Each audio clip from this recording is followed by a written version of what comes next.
Hey, what's up, everybody? It is Monday, April 2nd, so no more April Fool's jokes. We are going to be doing some blitz and rapid chess here for the day, for the morning anyway. A couple hours here from 10 to 12:30 usually on Mondays. I'm in Central European time, Central European summertime now, I've got to remember, CEST. So we'll be playing anything between 5+3 and 7+3.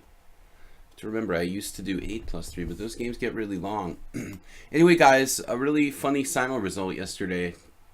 Funny, haha. No, 12 wins, 12 draws, and 1 loss. Some good games though. I haven't had time to go over the games. I was pretty tired last night when we finished, so it was like a 4-hour simul actually. I'm gonna be taking the subscribers as usual first here on Mondays and Wednesdays. So we will accept the challengers who are subscribers. I lost Nefudov. He was here, now he's gone. Maybe he's on the train on the way to work or something. Tushar Kamde, the troll on a roll. I don't know Legend Killer.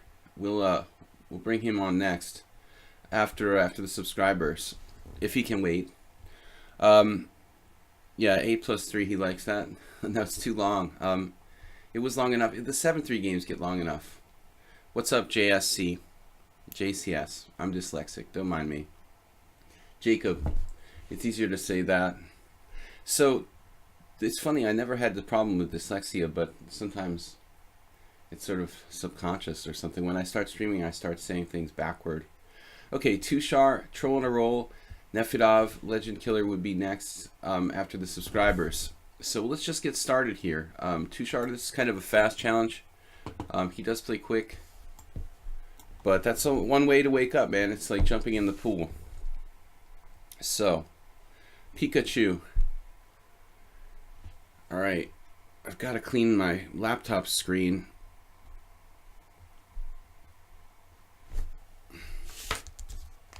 So, we had a great donation from Koi Chest or Koi TV yesterday, and I can't get anything right this morning.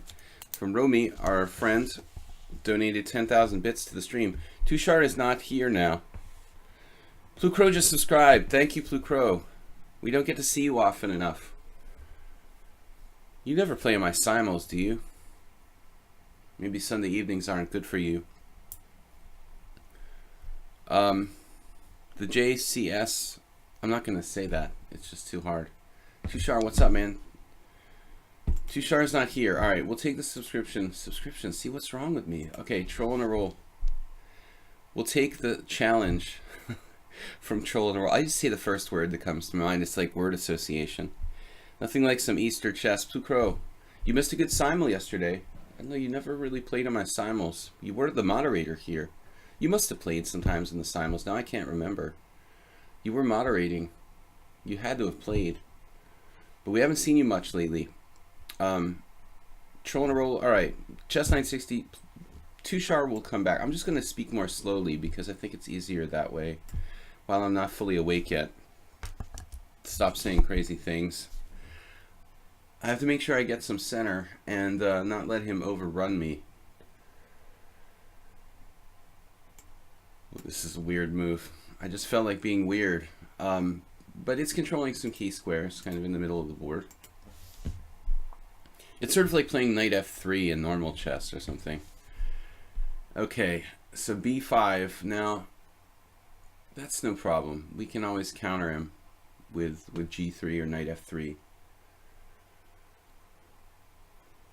I want to get my fair share of the center here. Okay, Tushar is late, and he's going to come back maybe. Tarakus, this challenge is no good. I only do between 5-3 and 7-3 with casual increment. That's the word I'm looking for. Where was I looking yesterday? I saw a tournament that had no increments. Maybe the Grenke tournament. Maybe the Neckar Open or whatever it's called. Grenke Open. Am I crazy? Like the Masters group, you know, has like increment, but I think the normal Open group has no increment, which is the first time I've seen that in a long time. d5.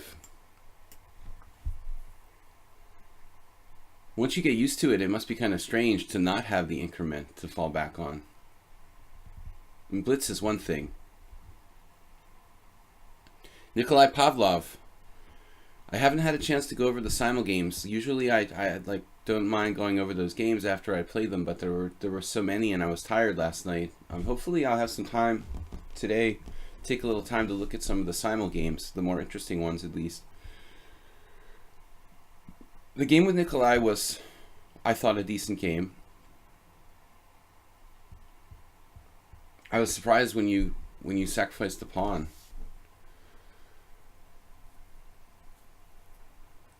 Alright, there's queen h3 check. That loses a queen if he tries to take the pawn on h2 though.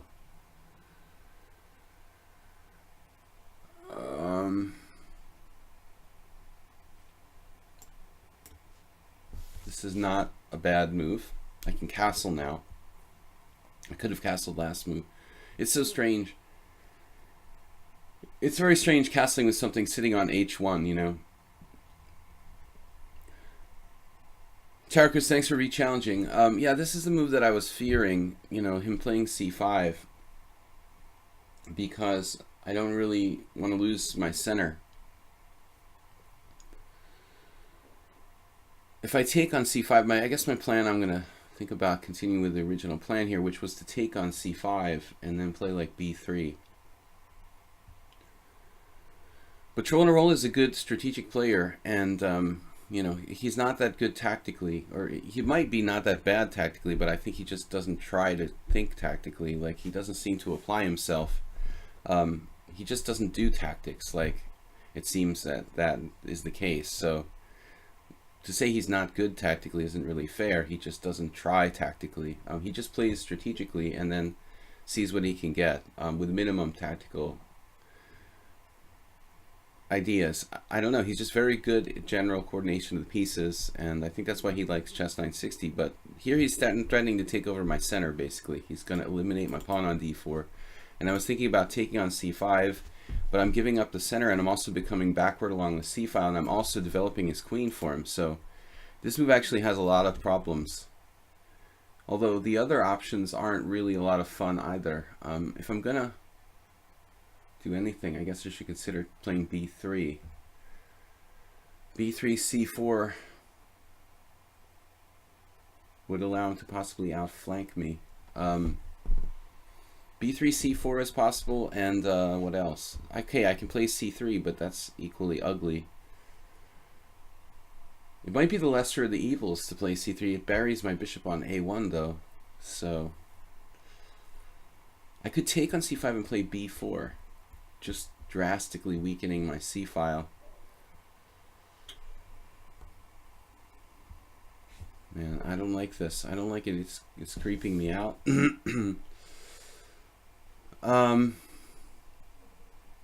c3 I don't like takes, and I don't like b3. You can pick all three candidate moves I've come up with, and all three I don't like.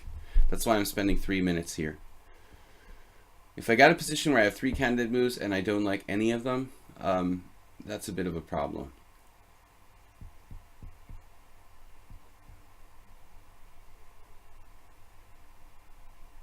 I don't like any of them. Bury my bishop, give up the center,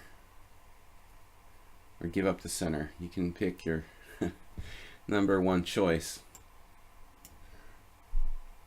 I'd like to see a chess 960, yeah, in Russian.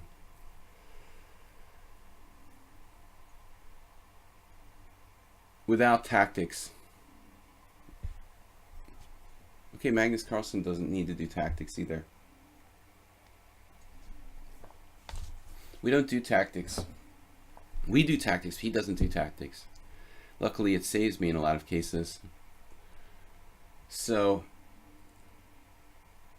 now this is kind of like he's got to think, because he can either trade toward the center or play c4, or just maintain the tension. So there's really 3 possibilities for black here.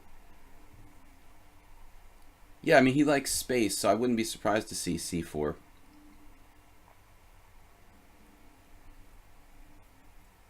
And Another option, and my last option, that, like I said, would have been to take on c5 and play b4. But then there's like no chance of ever freeing my queen side. Maybe I have c4 if he lets me play without him playing c4. If he doesn't play c4, maybe I can play c4. I'm just thinking, but I'm not sure. I'm a little better mobilized because his. Why am I saying that? I mean, I got 2 knights out. He has just 1. He's made a couple more pawn moves. Yep. Now a4 is no good. I have no breaks. Maybe I could play something like knight e5 at some point. The real danger is that he would like seal me off with c3, right?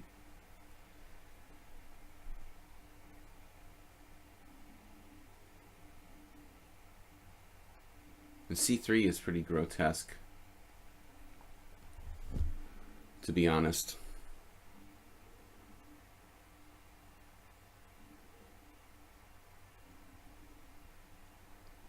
What would Magnus do here? My bishop is a really big problem.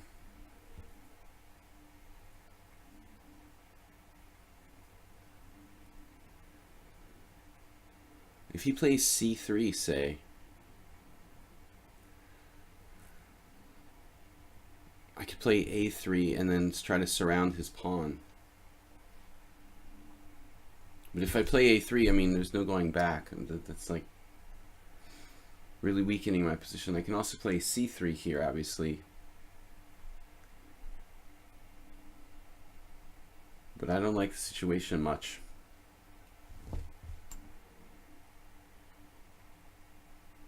This is really bad no matter how you play it. Takes. If I take and then play, I open up his bishop on a8 by more center. I was thinking take, d takes, bishop c3.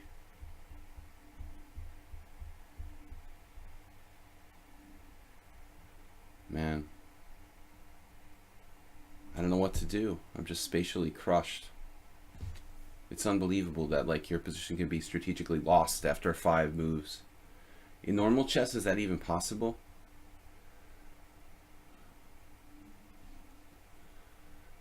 Queen a3.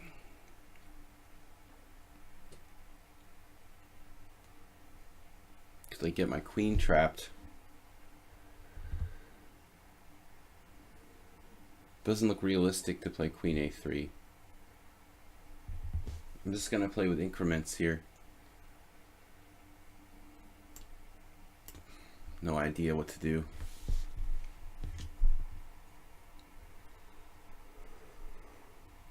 I just can't let him overrun me completely. Our simul was the draw record. 12 wins, 12 draws, and 1 loss. You were away for lunch. Yeah, it's weird.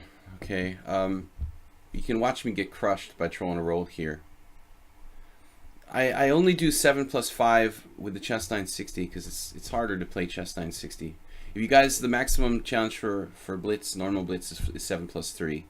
But I did tell Troll specifically that if I do play chess 960, I don't mind doing 7 plus 5, but only for chess 960. Because of positions like this, basically. I just can't believe that like we're just strategically lost after 5 semi-natural moves, you know? That's what it feels like.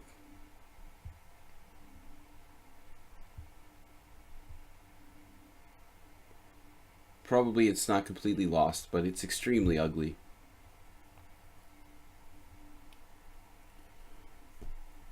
From 5 minutes to 50 seconds. There's no tactics. I mean, I'm looking at queen a3 last move to try to gain control of the dark squares, like b4, a5. But, you know, it's a good chance like my queen will get trapped if I try to take his pawn on a7. Something bad like that. So it's like suicide to play queen a3. I spent 30 seconds on queen a3, 30 seconds on taking on, you know, between all these possible moves that don't work, I just did spend 5 minutes.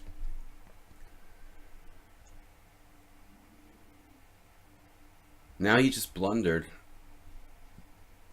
with queen d7. It could be a mouse slip.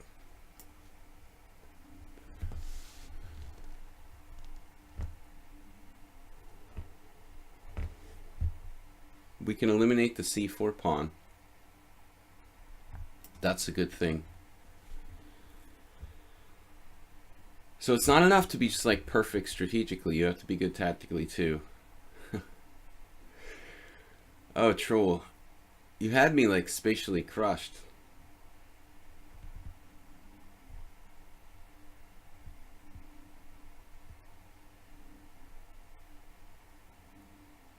Now, maybe white's even just better.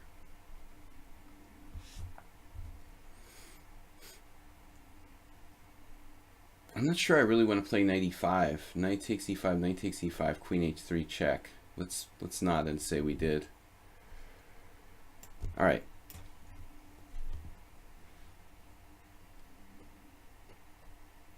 I still have a horrible bishop. He does not.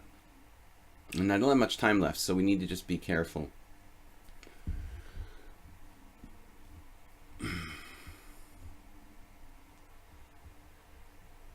Troll is not, he's not really the typical 1600. I mean, he seems to play master strength strategically, except that he doesn't do tactics and he loses on time all the time. But his rating being 1600, you know, it's because he flags every game, sometimes even in clearly better positions. He's not just like a run-of-the-mill 1600.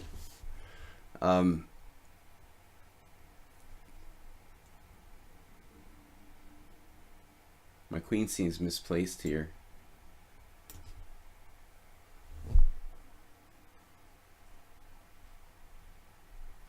He's still got compensation for the pawn because my queen side is paralyzed strategically.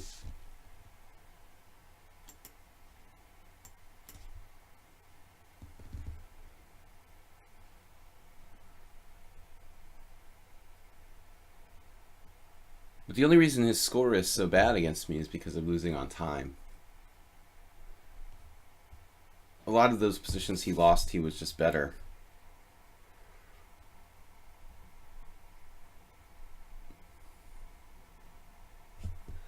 Knight g4.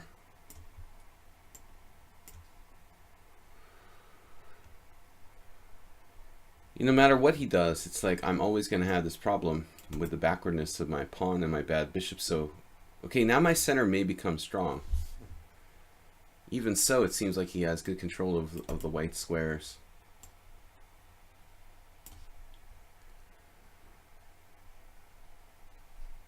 Got to keep him off of c4.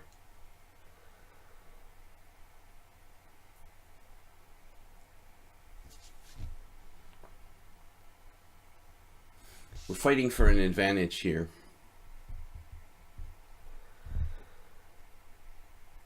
But that's vital. If he gets that in, he's probably better, not even just equal.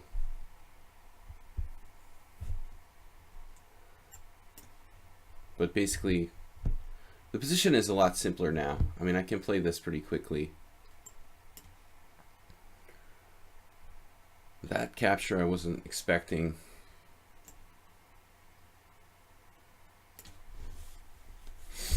Got to get some control of the white squares going on. If I play bishop c1, I drop my e2 pawn. Bishop a3 as well. Speaking of bishop a3, be not a bad move. I'm not sure though. Yeah, it's a good move probably. We got to activate, and then queen c2 next.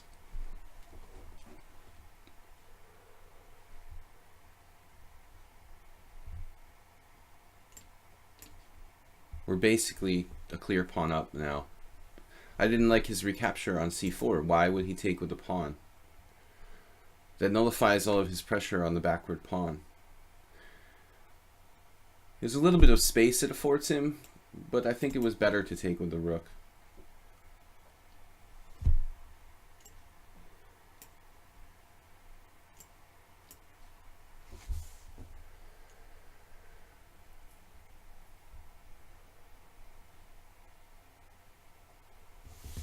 Alright guys, welcome. We had a good simul, but I haven't had a chance to look at the games yet. Oh no. He got mated. So this was pretty typical troll game. He's like winning after 5 moves. This is a novelty. B5. B6 was played 4 times, and according to the Paschall, B5 was on the top for a while there. Now it's saying G6 and G5. But Stockfish for a moment wanted to play B5 as well. Let's see, 93 here. I didn't like this opening. It says I don't know, it says I'm slightly better, but watch what happens here now. Knight F3. This was a big mistake. I could have played Knight D3. This was a terrible mistake by me. I can play Knight D3 and kind of try to clamp down on C5. And I just thought about the king side, keeping my king safer, played this, and now black's free. Computer sees something it likes. I didn't see anything. It says D takes C5. And what? What's so good about this for white? It's like a Catalan. Bishop E5. So a series of tactics, according to Stockfish. What's wrong with Rook B6? Okay, the Stockfish evaluation is probably exaggerated at first, but in retrospect, this was active at least. I had to do this. D takes C5 and I had to do D takes C5 and B4, which I saw, but I didn't see the follow-up with Bishop E5. Alright guys. Let's take some challenges here. Tushar is back, and then first I'll play Nefyadov.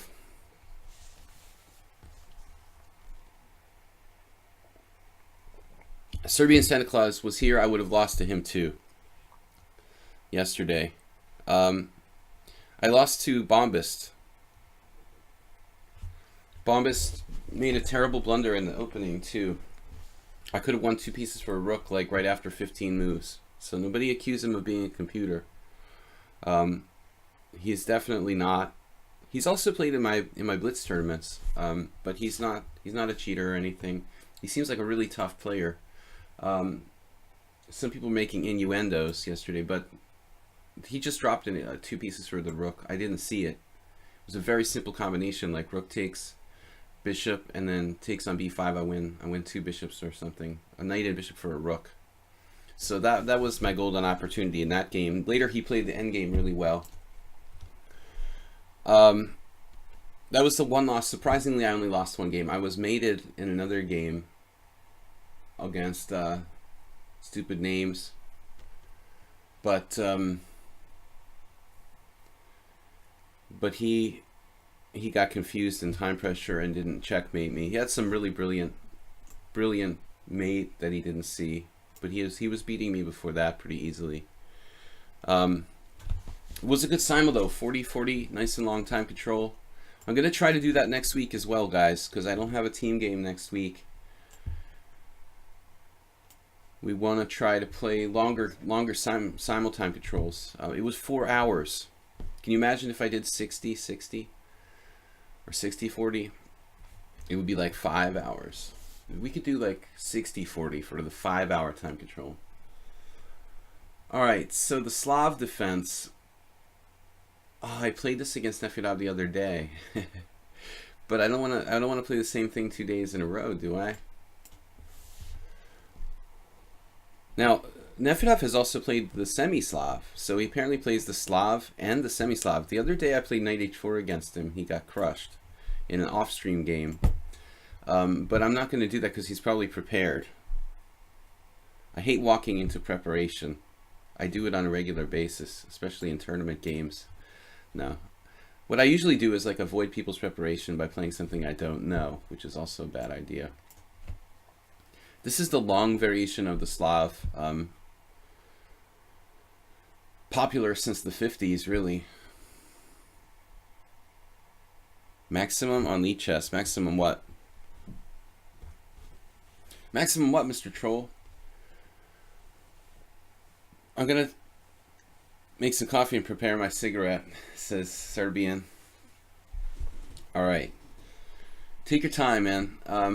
I'll be warmed up and able to play a quality game by then. Right now I'm still asleep. I'm still sleepy as well.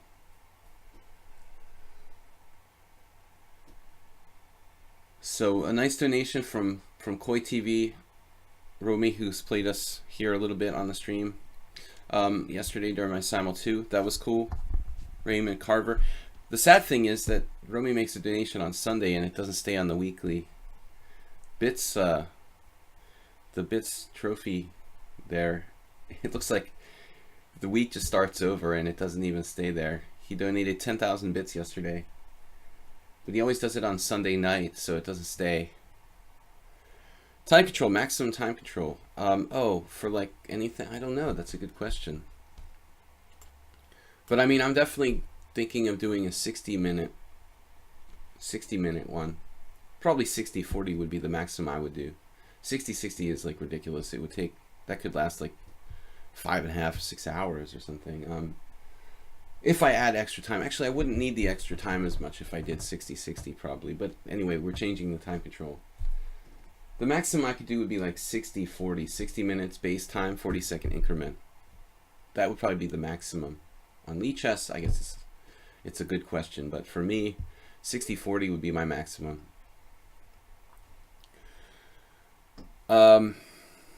So guys, yesterday there's the Grinky tournament, the Masters group, and Carlsen beat. It's hard to watch Carlsen play Hu Yifan, really.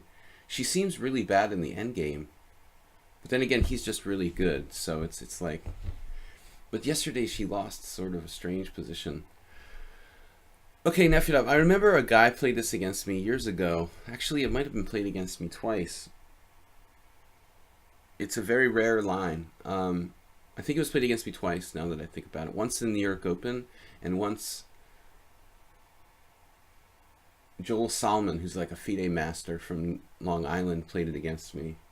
And he drew, I think. I don't remember which one came first. The guy in the New York Open I beat somehow.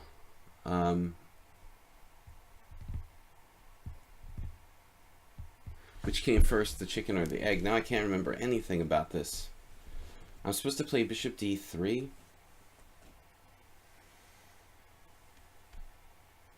Bishop d3.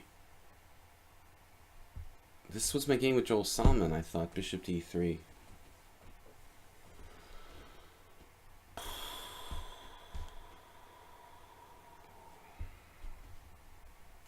Now I don't remember. Now Nefyadov knows what he's doing. He like insta-moved.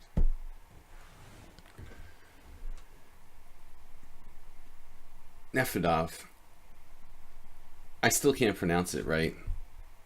Now Joel tried to win. I think Joel won the pawn against me and did some circus act where he kept the pawn and it was all like theory. And you know, so I think,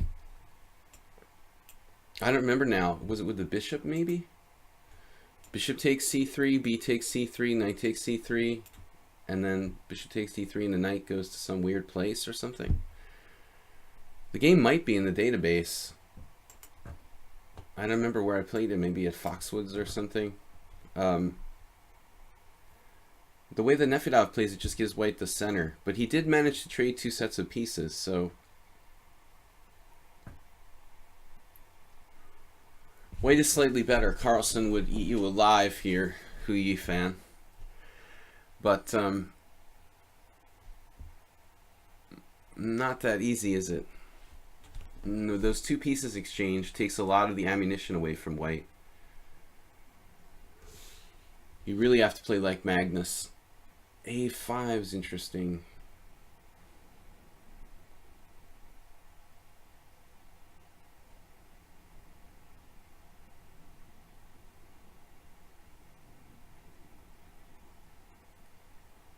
There's the standard rook b1.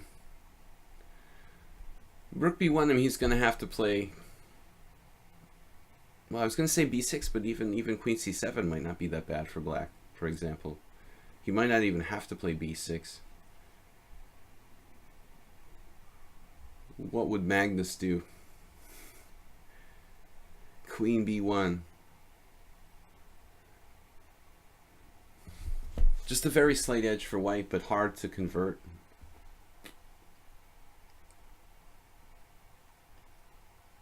I've been playing a lot of different stuff against the Slav, but the long variation of the Slav, it's normally very difficult for white to get an edge. I mean, this is sort of standard. I don't know what to do here.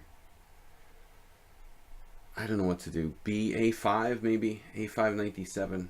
He's going to trade everything off. Bishop a3. Trading more pieces, is that the answer? I'm burning on my time again, but I really don't know what to do.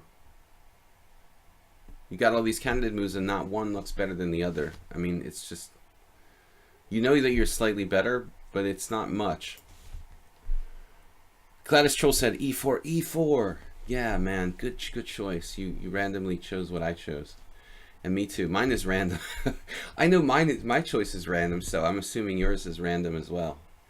All of these moves to me are equal, like e4, bishop a3, rook b1, a5, queen b1. Take your pick, it doesn't matter. It just seems like white's advantage is sort of, it's an illusion, you know, like you have a little bit of space advantage, but what good does it do with already two sets of minor pieces off the board? I told you guys my friend Dragan Kosic, I had to play this very aggressive woman, Iveta Rilic, or Iveta, I forget her name now, Radzievich, and she was always really trying to play sharply and attack constantly, and Kosic was just like, oh, you know the secret to beating her, right? I was like, what? He said, yes, just trade two pieces. And she loses like child. It's just kind of funny that you think about it in terms of that, you know, how to disarm an aggressive player. This is my point, you know, you just trade two sets of pieces, and then like most of the advantage evaporates. You can't really attack with two sets of minor pieces off the board in like a standard position. It makes a huge difference. But it was funny to hear Kosic conceptualize it in that way. You know, like the secret to beating this player is simply trading. I never would have thought about it that way. You know, he just concretely just take away their ammunition basically, and then beat them in a simple position.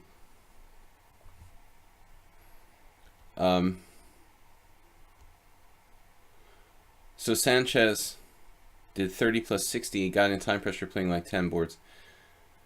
Yeah, if you like to think, I mean, obviously it's easy to do. You can easily use up all that time and get in time pressure. It's extremely easy to do. You know, the temptation is to think of it when you're the simul giver as like a long time control, but it's not really a lot of time. It's more than a blitz game, but it's not that much. And then, you know, so even on 10 boards, it's not surprising to hear someone get into bad time pressure. What if I just play c4? My pawns become kind of ragged.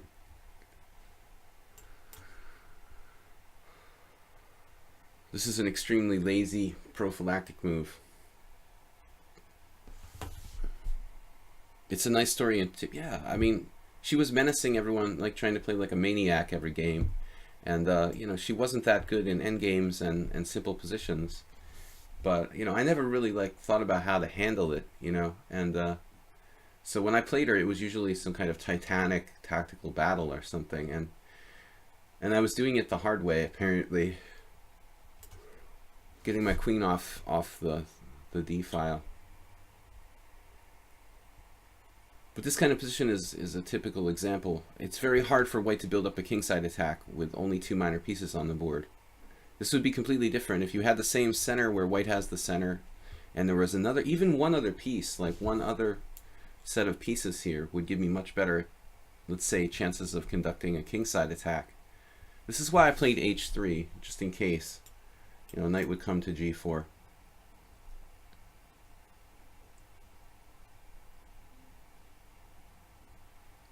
What if I play a5? I was concerned about my pawn, you know, becoming a liability if I play a5.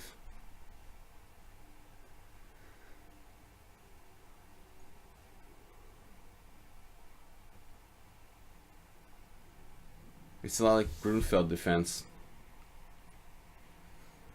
Bishop h5 is a dumb move, allowing knight h5.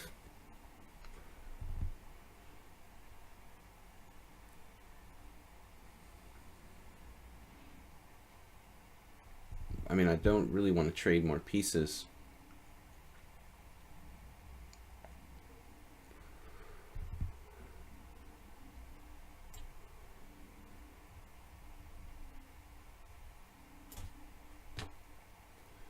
Okay, I've got to watch my A pawn. I've got to watch my E pawn.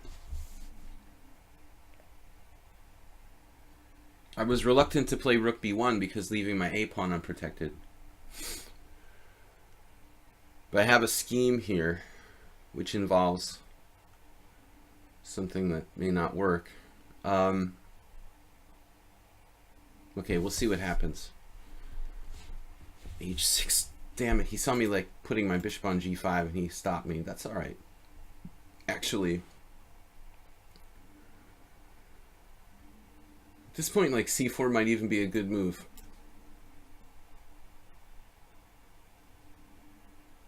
Feels like I'm overextending a little bit.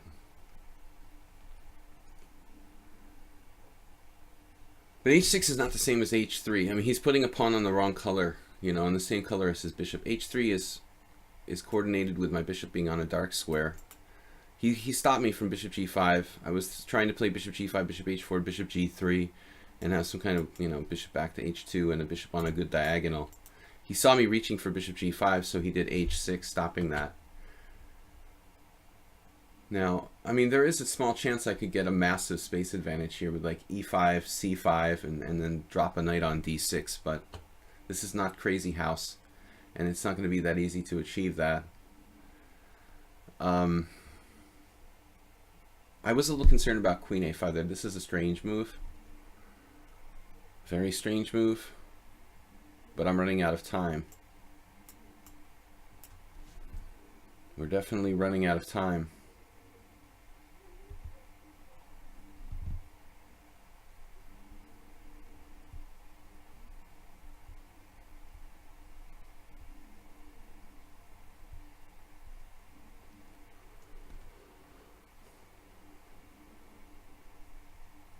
I mean, the 7 seconds is nothing.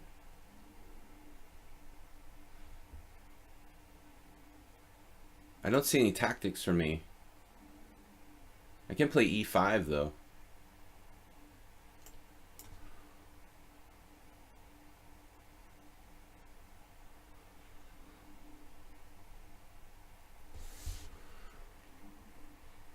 We've got some attacking chances, perhaps.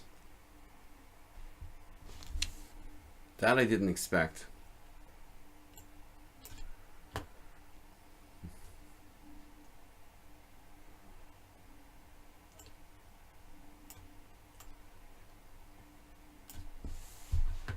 If it out playing for the time. Now my position is kind of questionable.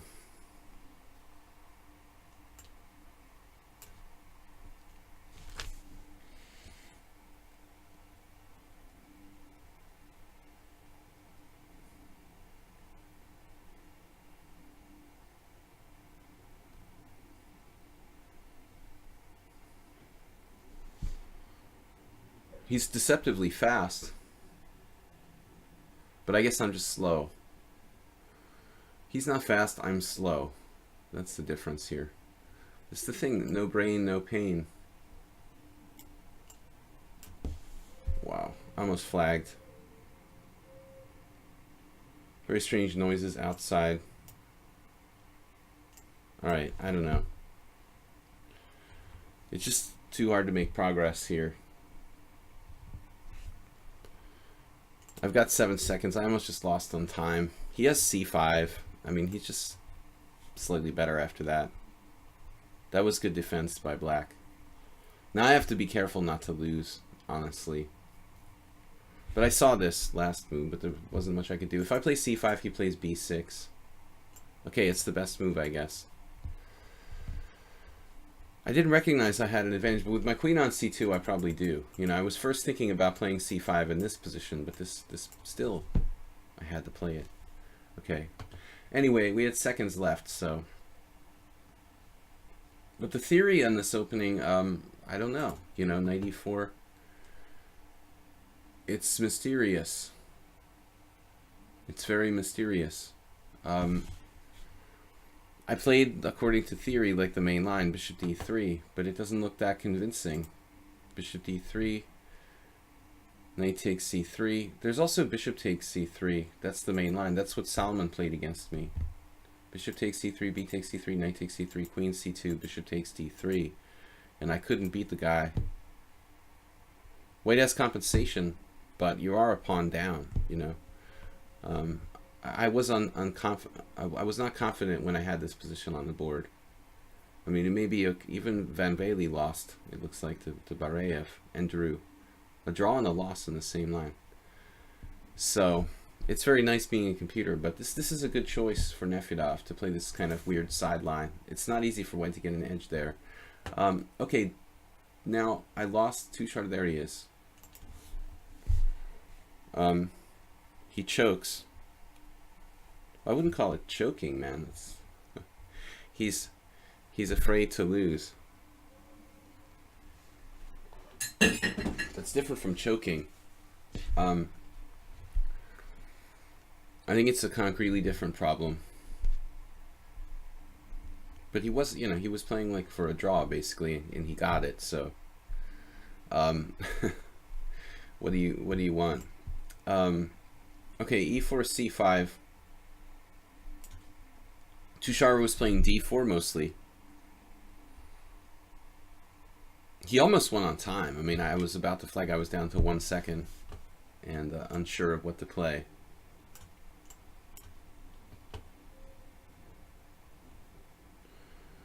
It's still holiday here. Hungary, this is strange for me. The Monday is a holiday. I'm sure that in the US it's not.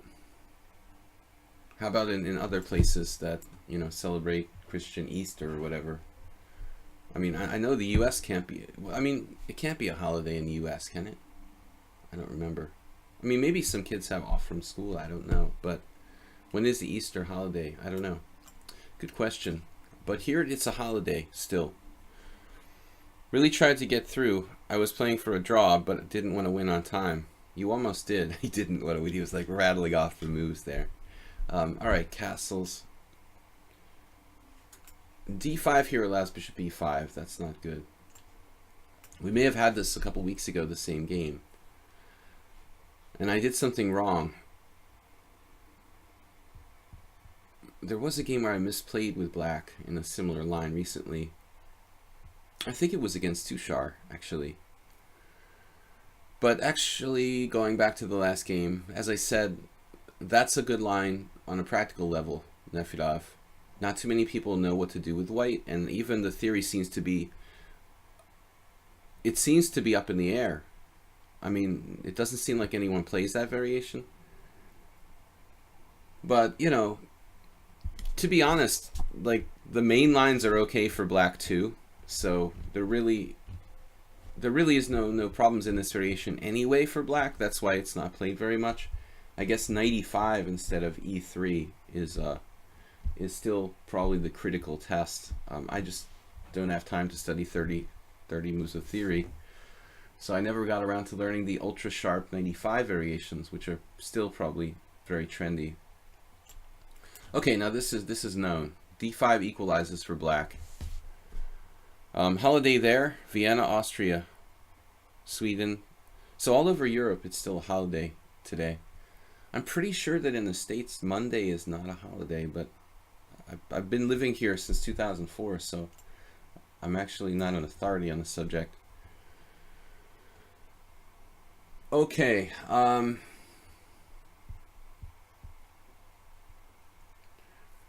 now, I've been here a lot in this type of situation before, and you can take back with the pawn or the knight. And actually, I've been there playing the white side of the English. I've been here. Maybe against, who was it? Maybe against Tushar himself. I'm not sure. But the thing is, if you take with the pawn, white has this ability to create a kind of Nimzovician bind on the pawns to try to blockade.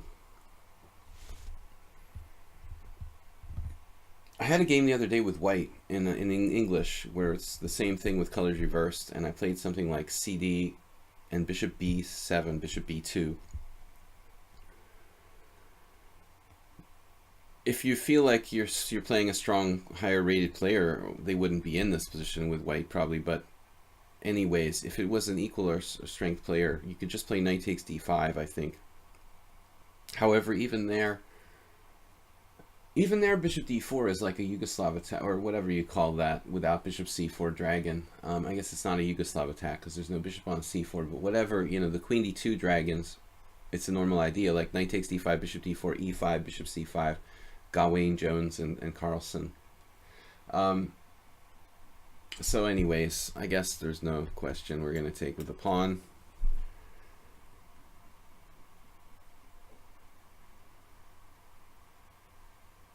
And this is basically like he's playing a slightly inferior version of that line of the dragon. But I don't know the best line here for black. This is not something you really study. Queen a5, king b1. Queen a5, king b1, and then what? Bishop e6. Bishop e6 seems wrong. Queen a5, king b1, rook b8.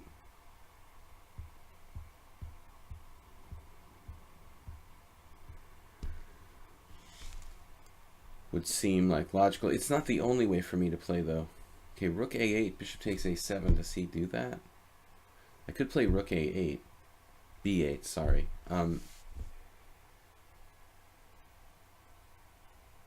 Rook b8.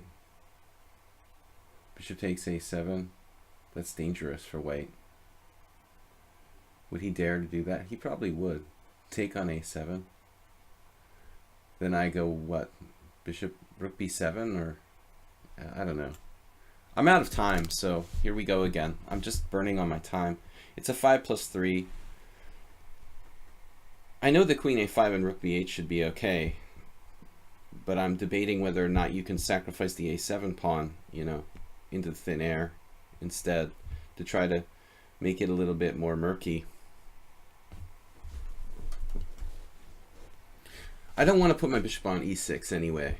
It's kind of a cheapo, and I think he can blockade pretty effectively if I do that. I block the mobility of my e-pawn. So we're going to try to avoid playing bishop e6 if possible.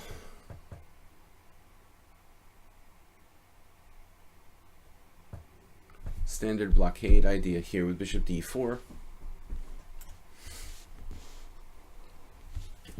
Then what? I guess if you looked at the position strategically, you know, maybe black has bishop a6 trading my bad bishop. Of course, the dragon should be played tactically in general. There isn't really a good place for the bishop. Maybe that's the moral of the story for this variation. Like b7 blocks the b file. d7 is like, oh, maybe the best I've got. Bishop e6, it blocks the e-pawn, and it's just like going into the pawn on d5. Bishop f5 is prone to attack. So the best square for the bishop is probably bishop d7 at the moment, just to clear the back rank for the rooks to... I mean, bishop e6 is possible too if I have to defend the pawn on d5, but it's like a temporary... It's basically like a temporary stopgap. I mean, it doesn't really do anything. It's not a great square for the bishop with the pawn on d5. There would have to be some way that that pawn disappears or moves, you know, for my bishop on e6 to be well placed here. What do you think your OTB rating would be, higher or lower, if you OTB tournaments were all round robin format? No, I don't think it would. I basically play a lot of round robins. I mean, I think that my rating would be higher if I played more Swiss tournaments. It was higher when I played more Swiss tournaments. It's gone down since I play only round robins. Mostly round robins.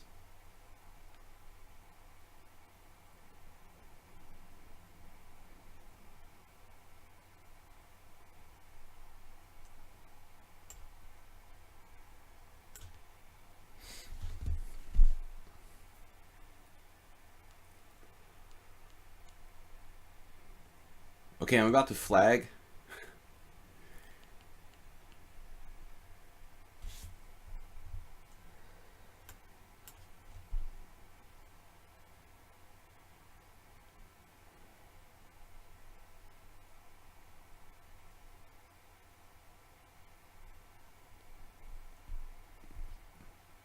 Oh, you want my pawn.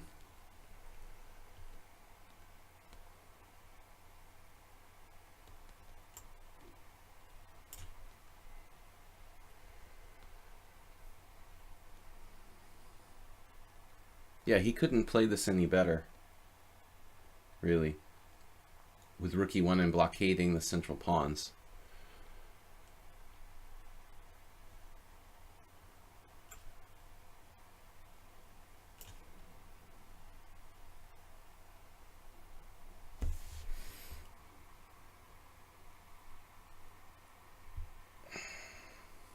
Do I ever have any threats? Am I allowed to have any threats?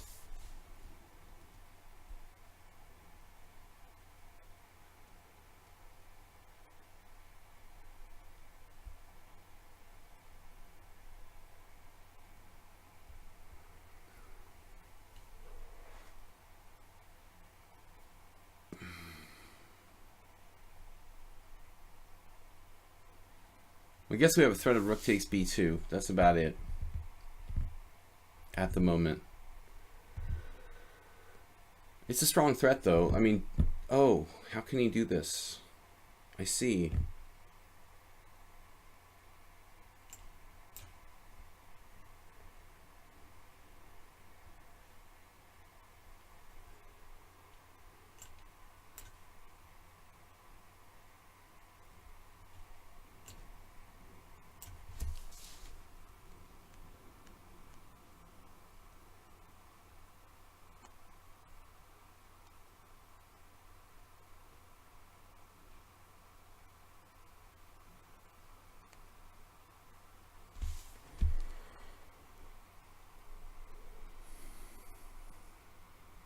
I could have just taken on b2. I forgot I had this move anyway. Like rook takes b2, queen e5 check, queen f6.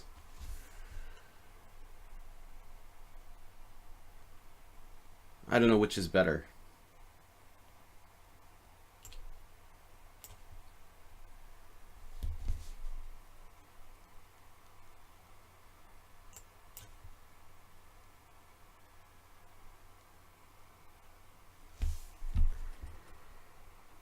Rook endgame.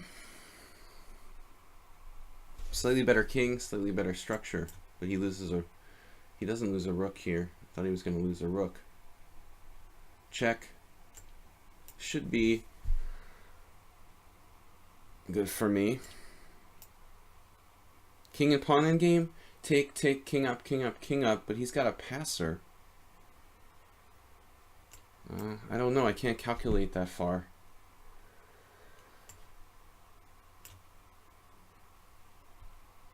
I mean, some players might calculate that king and pawn endgame instantly, but it doesn't seem that easy to me.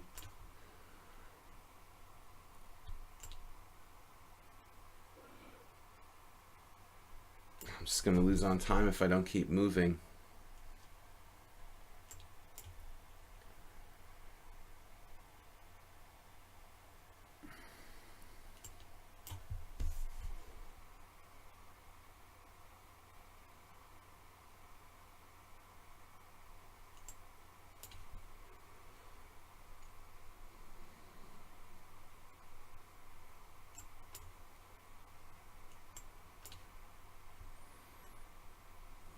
I've kind of misplayed this.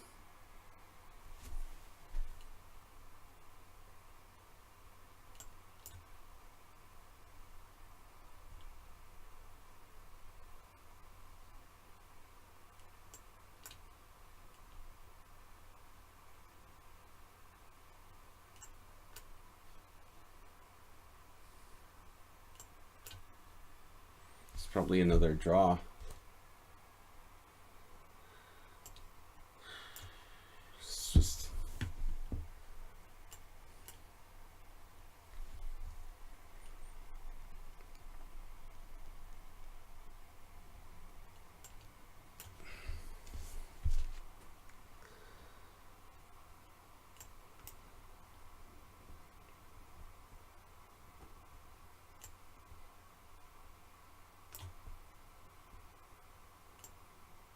You had that.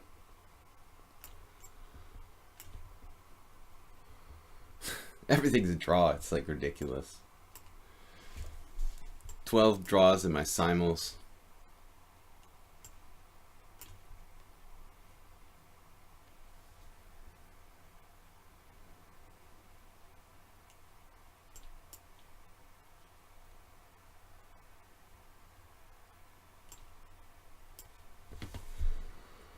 We can try.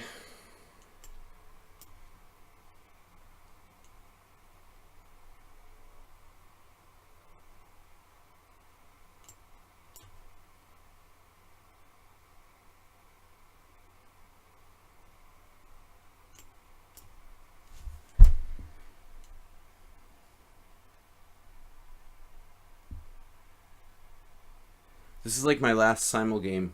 It could be like my last simul game from yesterday. Rook pawn.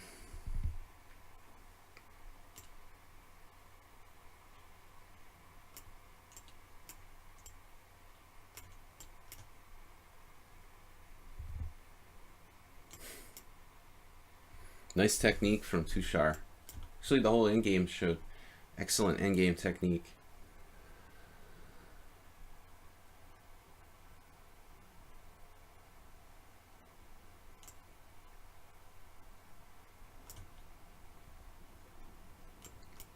I don't think I was ever winning. Maybe at the beginning of the rook ending, I was probably winning if I played it perfectly. But like once I played h5, I think I messed it up.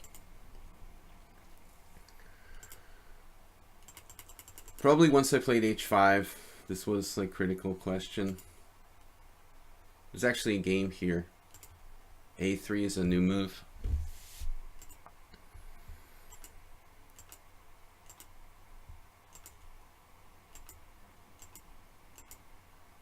This was a really funny move. I had queen takes a3, which I was looking at a minute before, but I forgot about it when, but it doesn't even work, it looks like. He has knight takes e7 check. I can't take. So I have to play king f8, only move. That's not what I'm looking for.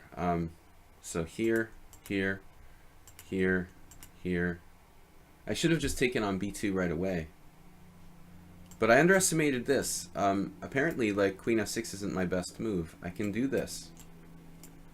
But I thought this isn't winning, you know, realistically.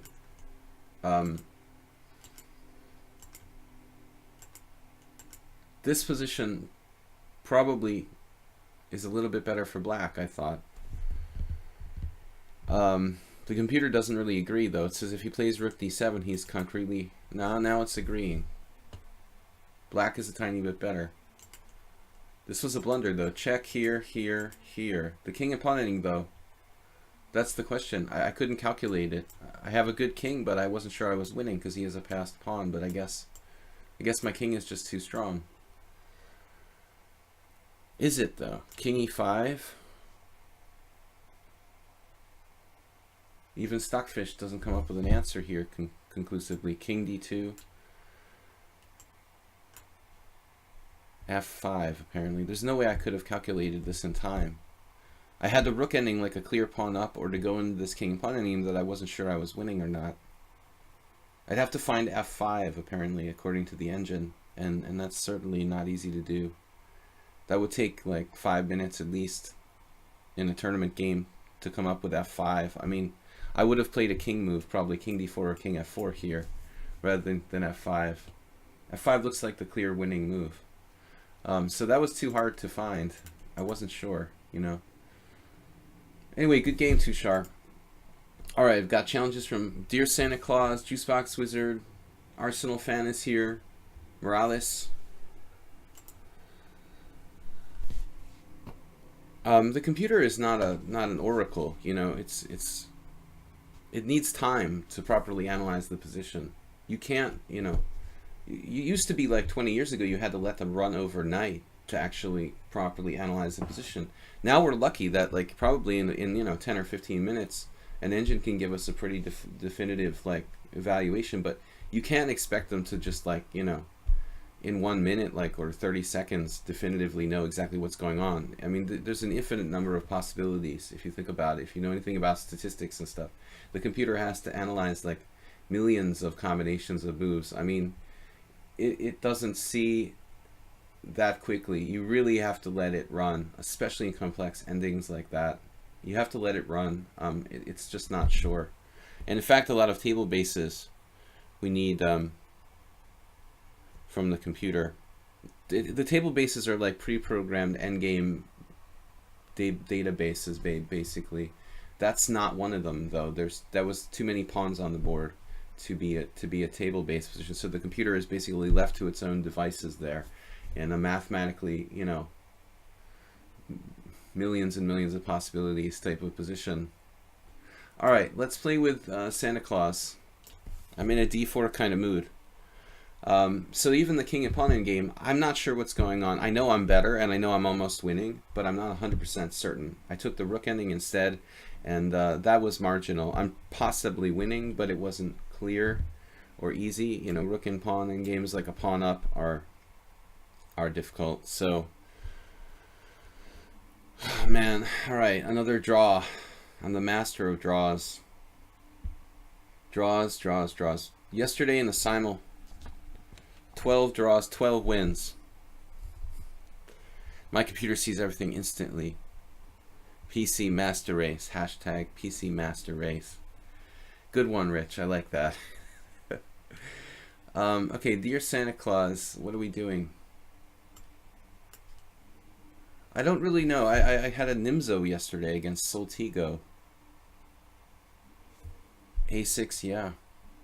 I recommended this move in my Blumenfeld video as kind of like a bonus idea, to play A6. Dmitry Gurevich played this a lot back in the 80s. Of course, white has various possibilities.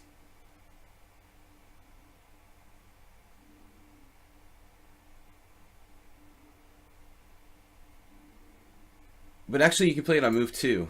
Michael Valvo played this against me, I think, on move 2. Some circles called the Gingy, also called the Gingy Indian. But A6 on move 3 now. Okay, what do I like here for white? Everyone's challenged me to 5+3, it seems like. Well, Roman sort of stole this. I mean, it was actually written by, there was a book written by Eric Schiller where he called it the Gingy Indian. I'm not sure if Roman ever went around proclaiming that it was his idea. There was a host of players in the 80s in the United States, Dmitry Gurevich among them, probably the primary one who played this this system. Roman was just kind of one of them, you know. But I think Schiller named a book that, you know, some kind of pamphlet type of book that he wrote, calling this the Gingy Indian. But actually, if you look in the database, you probably won't find any Roman games. You'll find a lot of games by Dmitry. Well, anyway, I mean, let's see, like knight c3, probably the best move for white. You can play d5 here. This transposes to, yeah, this is this thing that Carlsen and others have been playing, the pseudo Queen's Gambit.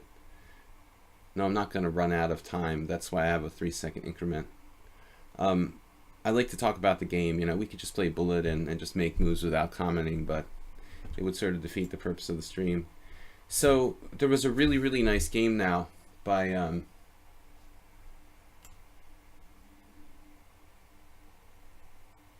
someone at the European Championship. Was it a different tournament? Yeah, European Championship. Maxim Matlakov played a brilliant game against the Israeli guy. Okay, I don't know what this is. Santa Claus is just making things up. Bishop e7. Actually, it could transpose to a Queen's Gambit decline. Ferenc Berkesh plays like a6 early sometimes. But the main idea isn't to play bishop e7. The main idea is to try to develop a little more actively for black. So you can check out the game Matlikov against this guy Nabadi. That's it, Tamir Nabadi. It's a hard name for me to remember. That's normally what black is usually doing. Santa Claus is just playing a kind of exchange Queen's Gambit with a6 in. Yeah, the Malikov guy is really strong and really one of my favorite young players. Really. Extremely well prepared, extremely dangerous. But the game against Nabadi was a beautiful game. He just ripped him apart with a kingside attack. Now I guess you could take on f6. Doesn't look very incisive. Bishop f4.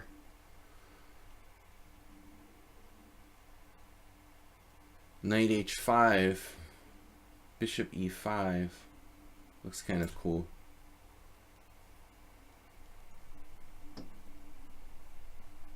But Santa Claus is extremely fast. But this, if anything, it shouldn't be called the Gingy Indian.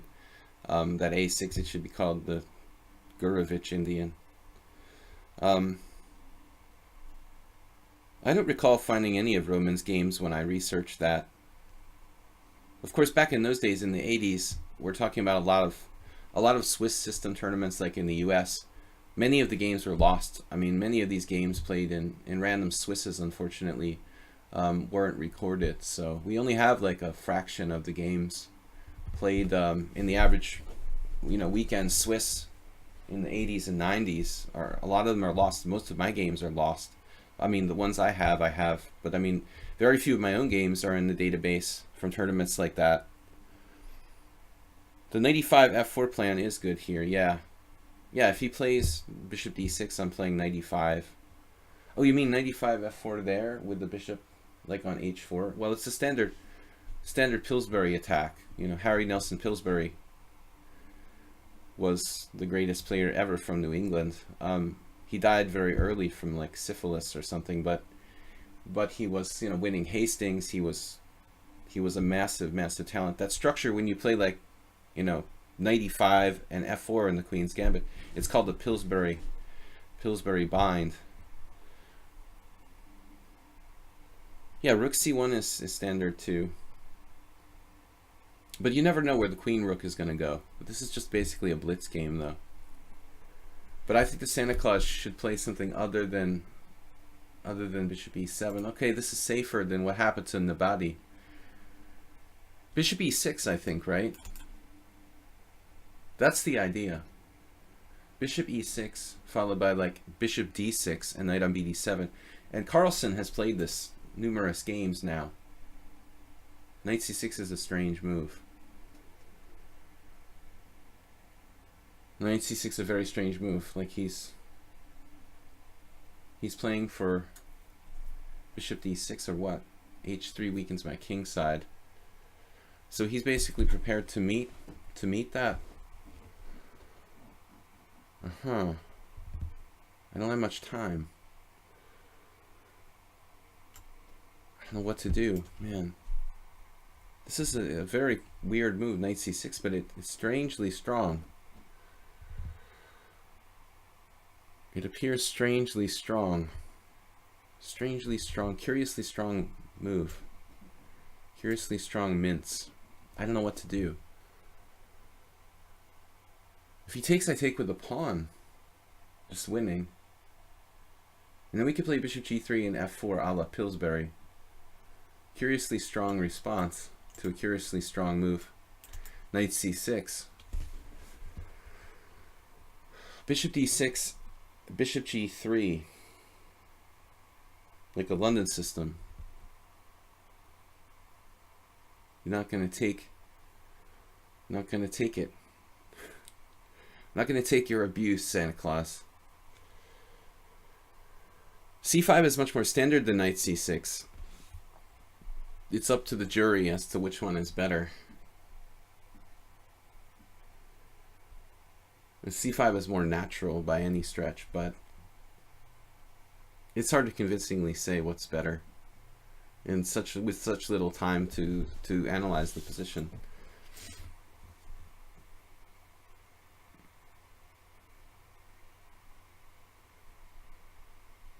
But I thought it was a creative solution to the problem.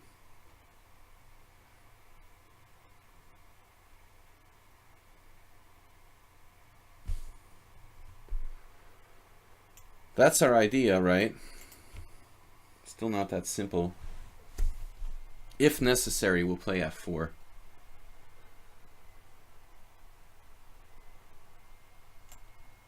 There's no rush here.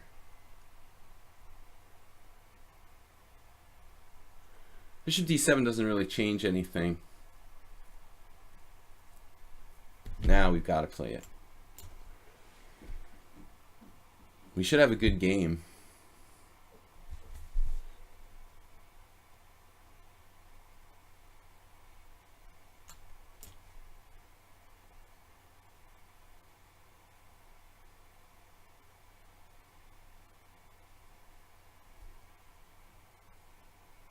What an amazing idea.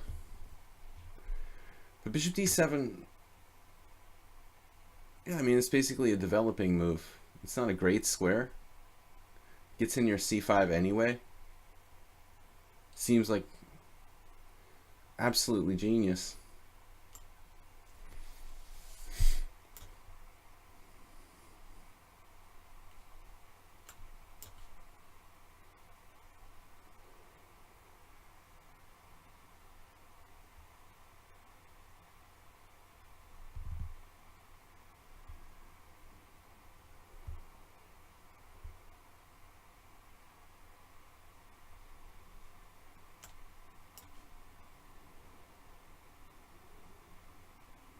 Instantly finds the right move.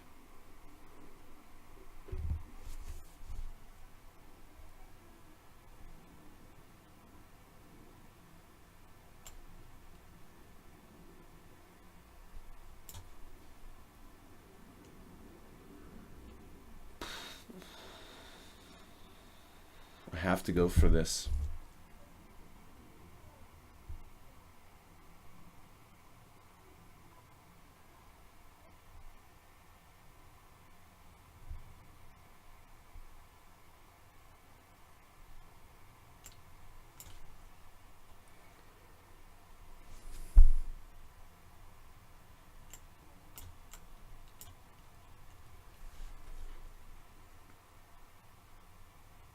He lost on time.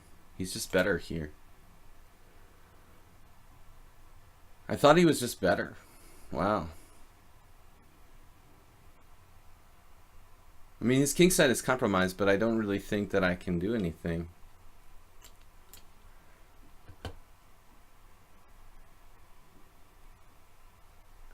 I was afraid that I'm just losing one of these pawns. I guess it's not so simple.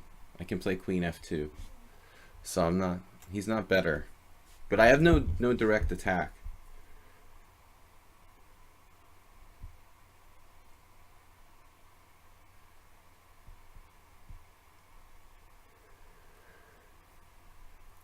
Man.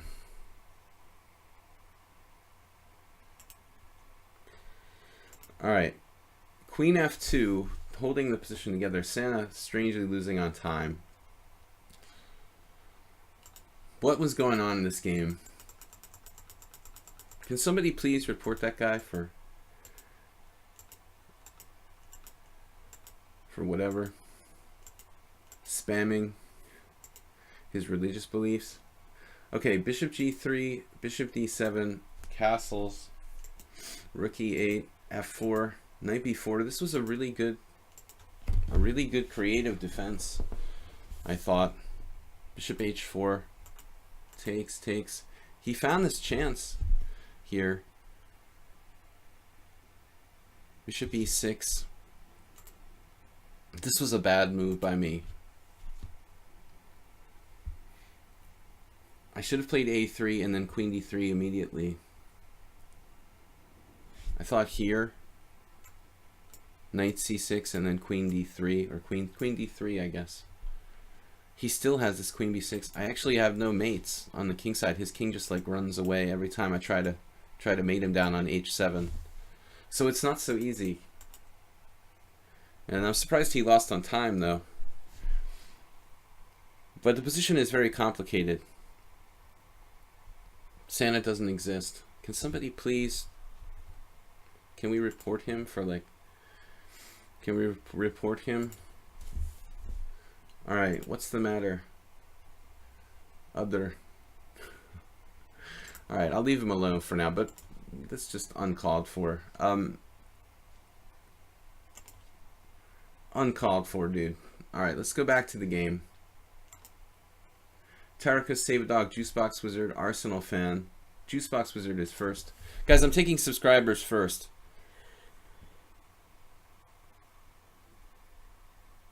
Juicebox Wizard, B3, D5.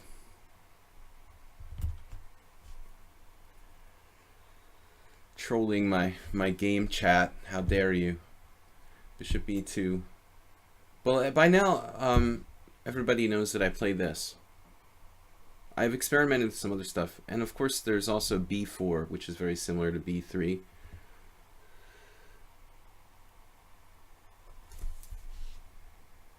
You made a move, but lichess didn't respond to your move. It's a good thing it wasn't a rated game. Yeah, but it was good defense with no time. I mean, I know how good you are in time pressure. Extremely strong. No, bishop h5 or bishop f5. Now I'm forgetting what I'm supposed to do.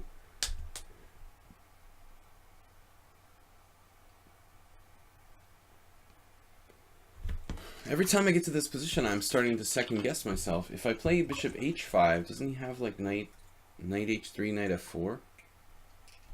Right? Right. If bishop h5, white has the knight h3, knight f4 type of ideas to maybe gain the bishop pair. So, yeah, we're supposed to play bishop f5 here, and this is the Yobava or Jobava gambit. E4, d takes e4, and then there's like knight c3 or queen e2, and all these weird gambit lines.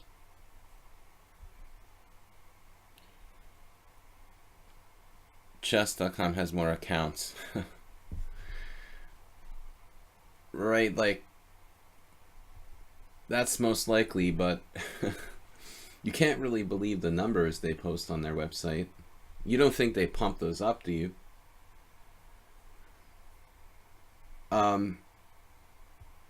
It wouldn't be likely, would it? D3.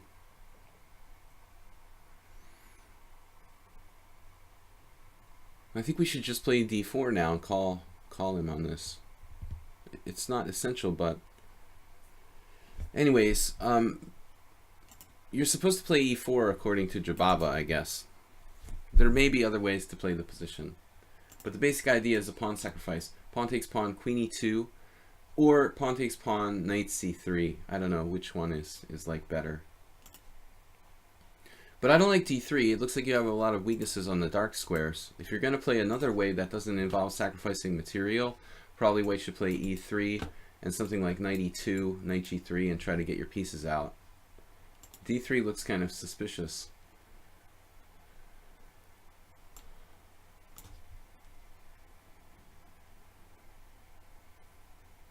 Competition is good for...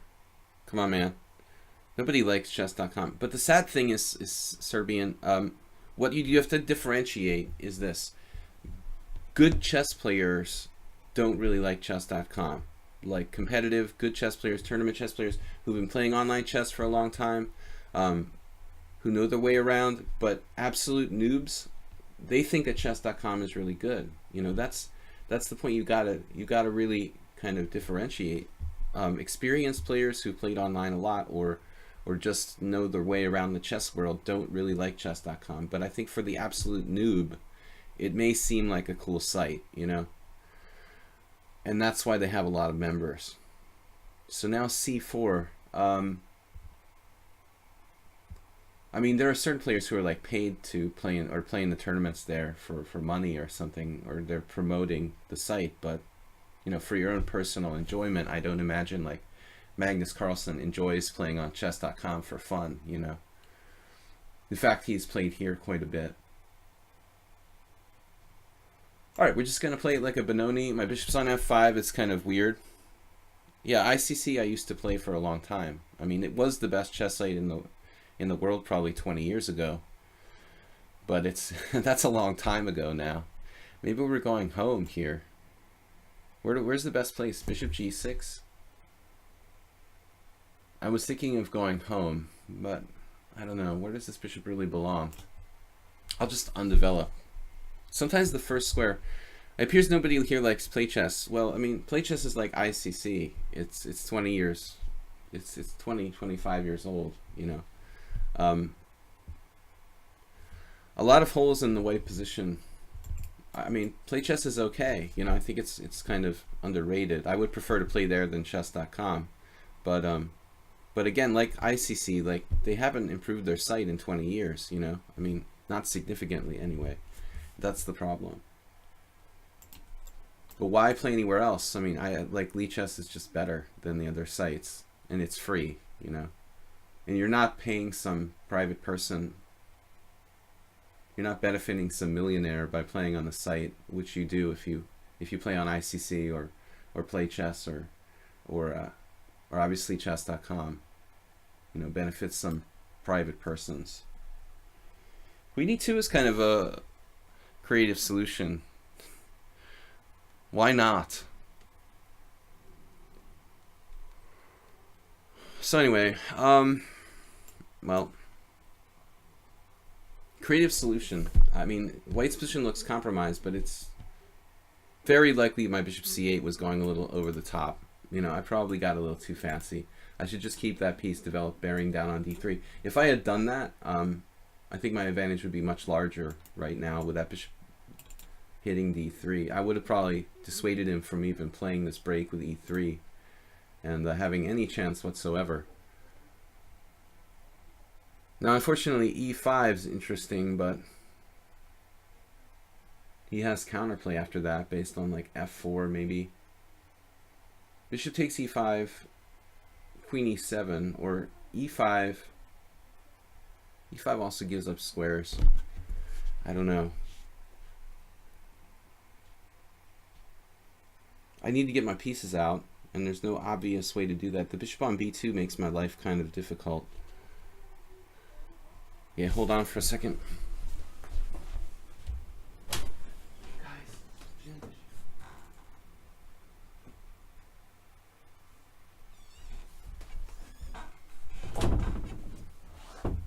Somebody was ringing the doorbell, but I guess not. All right. 95. What am I going to do? I got to get my pieces out here. e5 sacking a pawn is possible.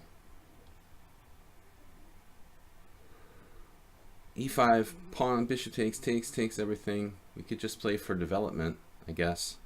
Still not that simple. Juicebox Wizard is fast.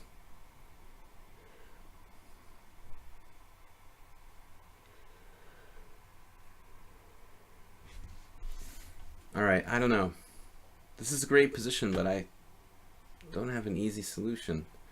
Knight d4 doesn't develop anything. Why did I play bishop c8? That was such a stupid move. It's like ridiculous. Now I'm going to have to bring the bishop out on b7. White's position seems almost reasonable.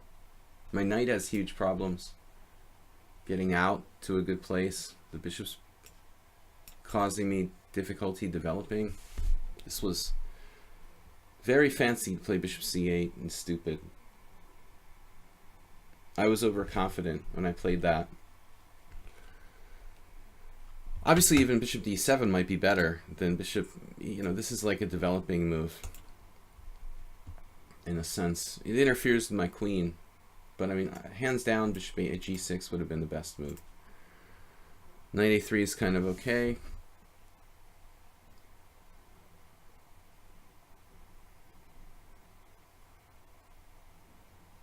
We have a check on h4, nothing special there. But how do I get myself, you know, how do I get myself developed here?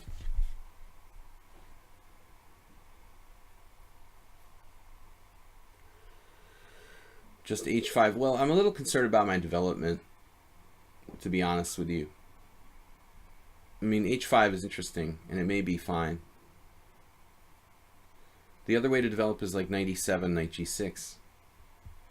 I don't think that black has any problems, per se, but I think I messed this up. I didn't come close to finding the best for black. Not even close. I mean,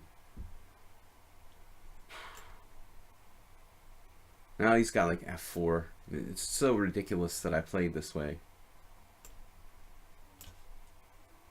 Absolutely ridiculous to play bishop c8. Now he's got 5 minutes to my 30 seconds.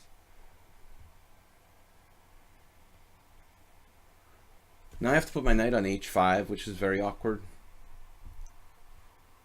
Hopefully it won't be a problem, but extremely unsound game by white. He's very lucky like I didn't bust him straight away in the first 8 moves somehow.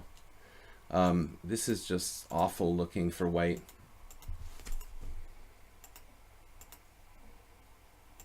This move is horrendous. But even that probably is not my only mistake. Like here, I have to take. He plays queen e2, knight c6. Okay, this position. Yeah, maybe h5 like suggested there. It's too early though. I'm about to lose on time. Alright, we're not going to lose on time, contrary to popular belief.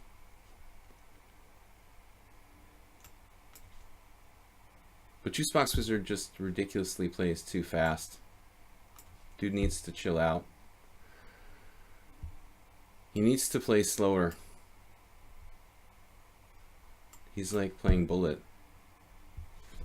Now he's just destroyed his whole position.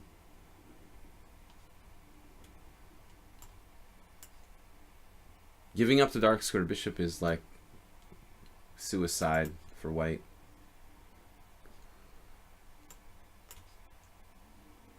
It seems like the worse his position gets, the better he plays. And then when his position gets good, he starts playing badly again and too fast. I missed knight takes g4 here. He played really badly in the opening, and then I failed to play well, and then he started to play really well. And once he had an almost good position, he started to try to blitz me on time, and now he's compromised his whole position on the dark squares all over the place. Like this, the fact that you don't have a dark square bishop here for white is really catastrophic. But I could have played knight takes g4 probably. But don't try to win on time with increment. It's a very bad strategy. You can try to put pressure on the other player, but actually trying to flag them just basically rarely works.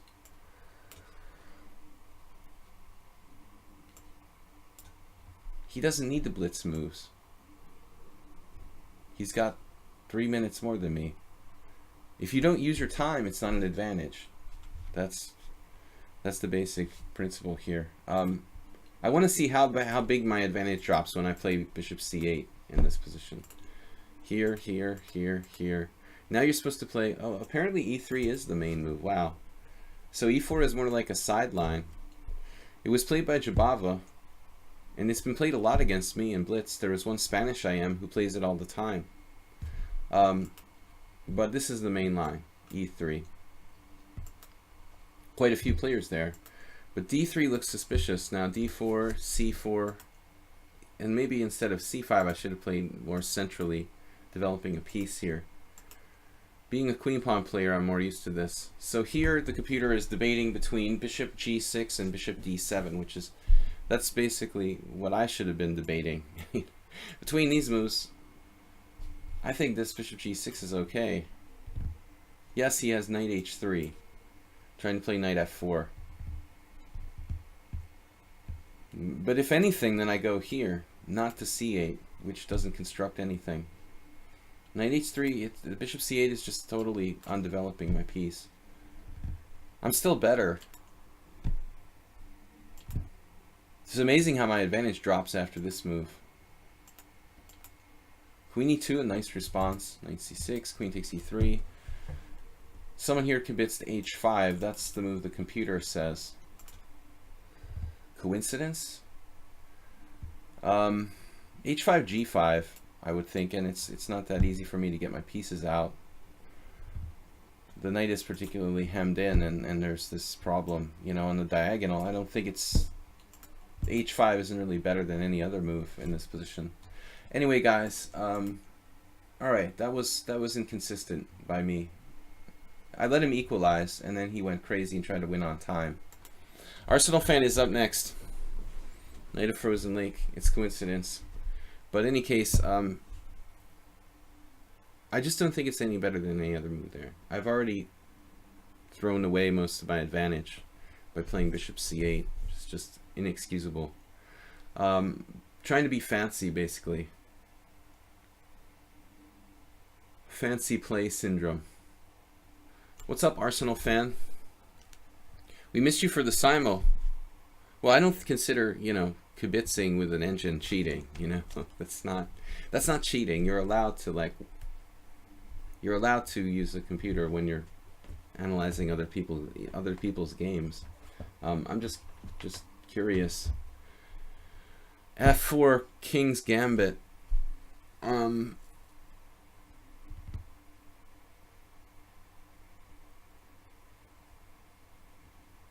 Well, we've been discussing this mostly. Well, I should have played knight c6, actually. Retrospect. I think I like knight c6. It's like the least analyzed of all like the variations of the King's Gambit, it seems. I played d5, but I don't know. And sometimes we can play better moves than Stockfish suggests, of course. And that's... Well, I had an ending in the early part of the stream where it was a king and pawn endgame. And even Stockfish can't figure out what's going on very quickly. Well, you have to learn to think for yourself now.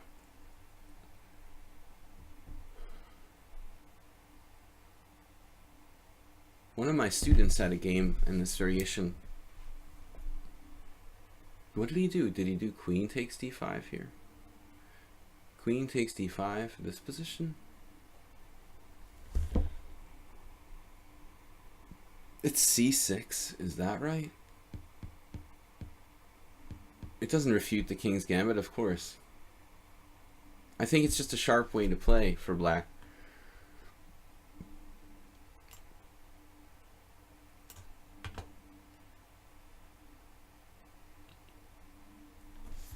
Well, there's two ways to play the Falkbeer. I'm not playing the Falkbeer. You know, what you have to understand is like, okay, d5 is technically the Falkbeer, but when I take on f4, I'm basically transposing back to a King's Gambit accepted.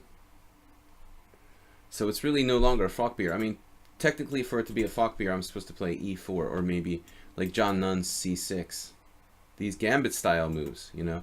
This technically takes it back out of the Falkbeer into a form of King's Gambit accepted, right?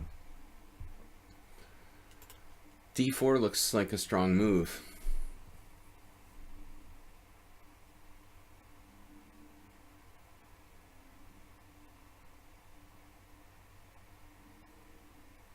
What am I supposed to do now?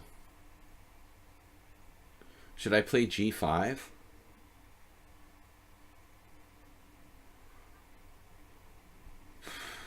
I mean, g5, h4 is just good for white, right?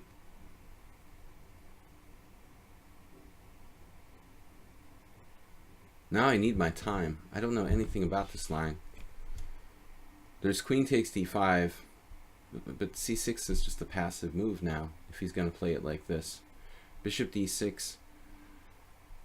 Bishop d6 seems like the only sensible move, trying to hang on to the pawn.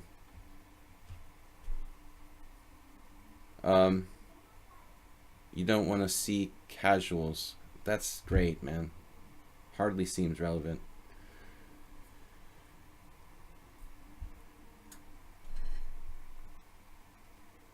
Okay, anyway.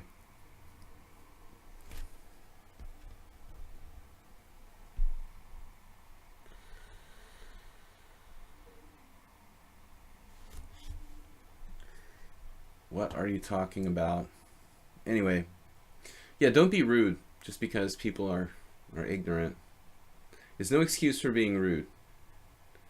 Bishop d3. What are we going to do? 97. Well, I think now maybe I should just recapture, right? At this time, we recapture. It seems like maybe Arsenal fans should have taken the pawn.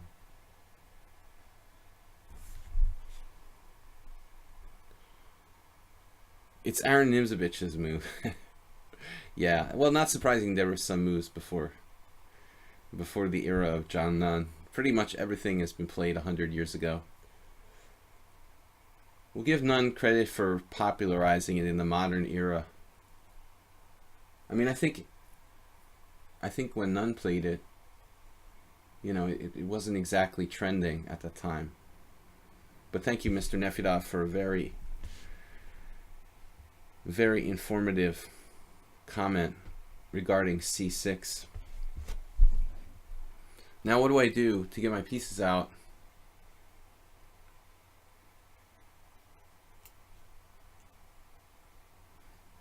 I don't know. I mean, it looks like logical play by both sides. 1, 2, 3, 4, 5, 6, 7. 1, 2, 3, 4, 5, 6. We're up a pawn temporarily, but the danger is if I lose the pawn on f4, I'm going to have a structure with we're just going to have a structure with an isolated pawn, and likely, you know, he could trade the dark squared bishops. Now he's threatening, I guess, queen c2.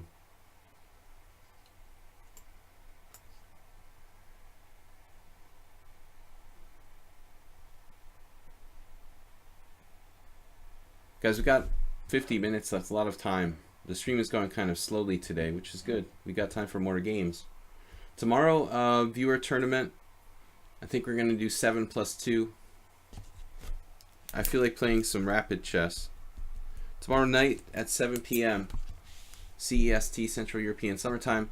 Let's just do 7+2 rapid. Glenda Champion, useless comments. Honestly, I play the same whether it's rated or unrated, so it shouldn't really matter. I tried just as hard in either case, but if I was playing rated, I wouldn't have time to comment the games, you know, so that would be not very instructive. Queen c2. Now, that's what I expected. It's kind of an awkward deployment for white, though. I mean, the queen is rather limited here. It's like one-dimensional ideas based on the diagonal, whereas on d1, I mean, it looks like it's also got potential the other way. So in this type of structure, basically, I'm not sure where the queen really truly belongs. He's not threatening to play bishop takes h7. He may be threatening to play knight g5. He could have played that. Well, now he can play it. He's preventing me from castling. This is probably the #1 benefit of queen c2. At least temporarily preventing me from castling. h6 looks logical. Then what?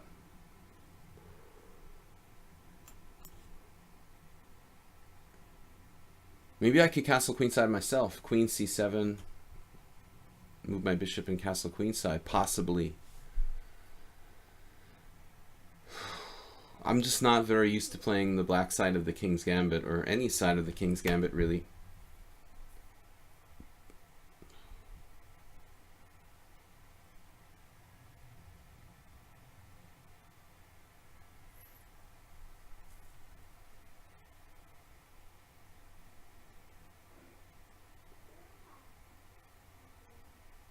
Now I can castle King's side. There's also queen c7. But he's not doing anything about getting his pawn back.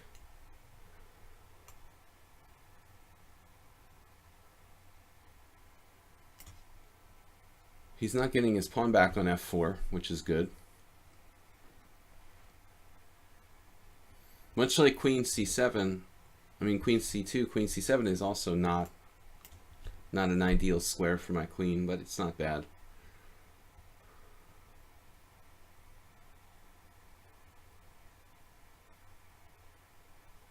I have a knight on c6.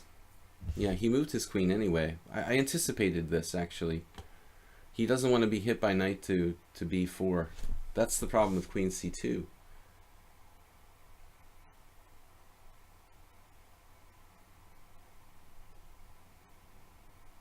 I don't want to give up my dark squared bishop for his knight on a3.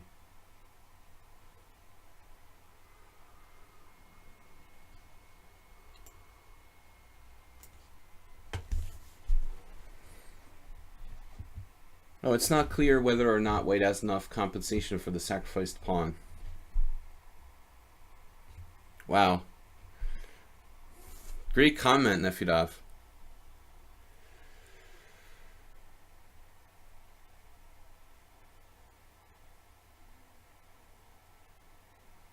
Knight c2, it's a good maneuver by white. So, not clear where I'm putting my king here, I guess. g5, knight e5. We're going to need to play g5 to protect my pawn, no matter what happens.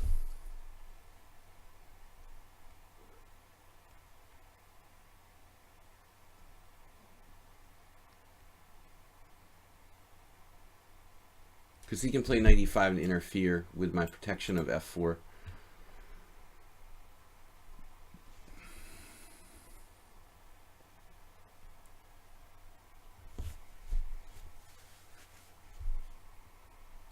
Your assessment of the position is thanks to Stockfish.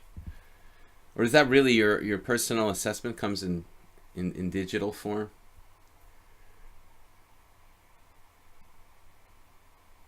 Decimal points and everything. g6, yeah. Mr. Knight should go. Should get out of here. Mr. Knight needs to leave. And any other piece that wants to interfere with my life needs to leave now.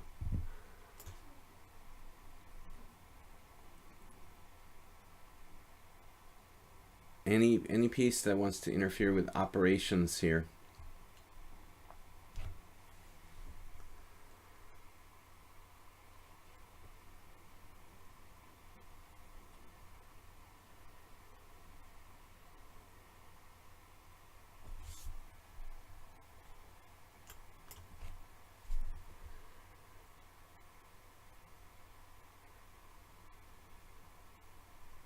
I may be winning a pawn.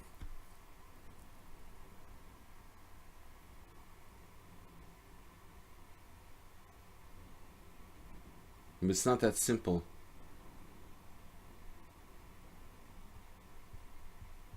It's not that simple, ladies and gentlemen. Okay, first of all, he has b4. Then I'd have to give up my bishop to win the pawn. Looks like he's doing something of this order now. He's just losing with a4.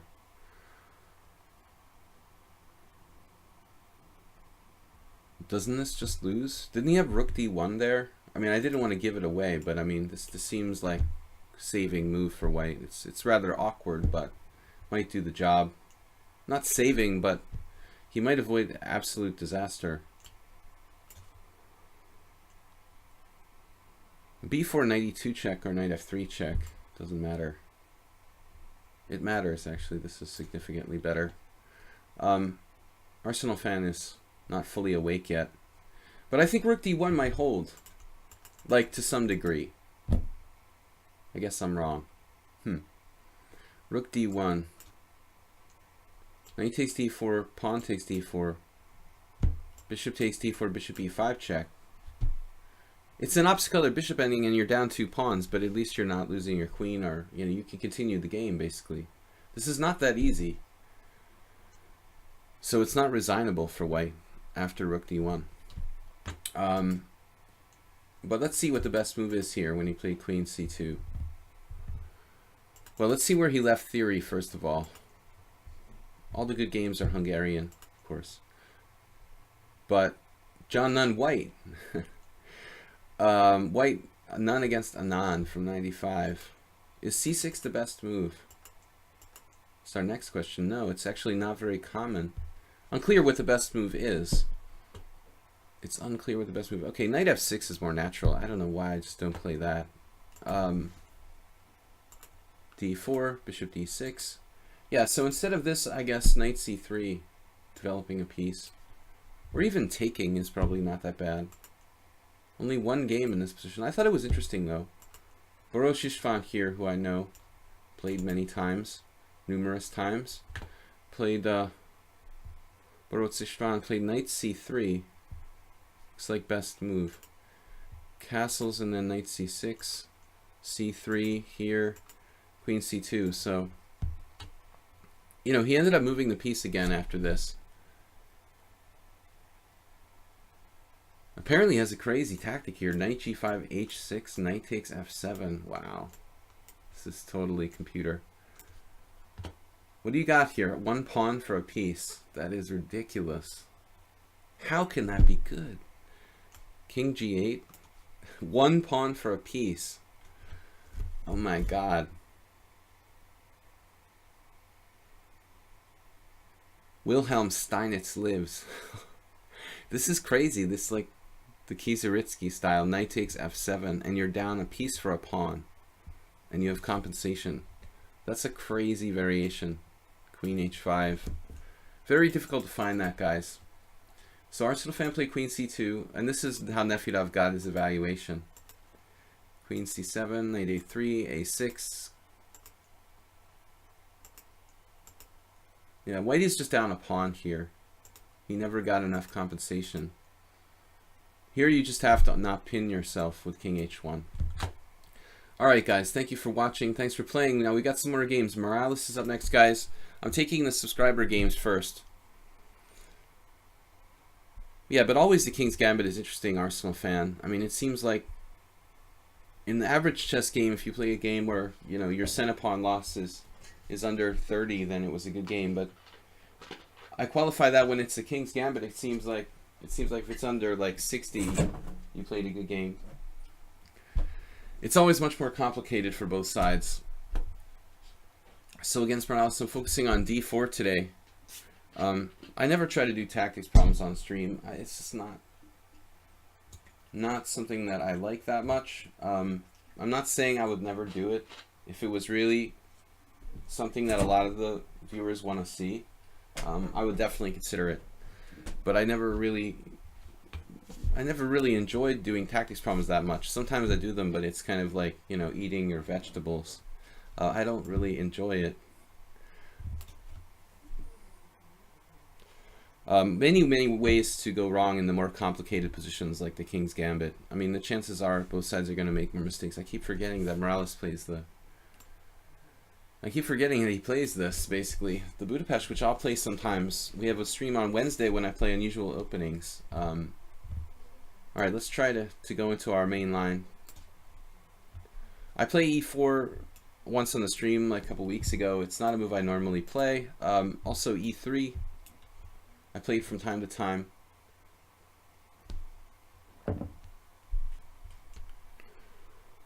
This move here is more rare. What is this? Some game I had with Simon Williams? No, that's a different position, isn't it? Is this gambit line with f6 or something?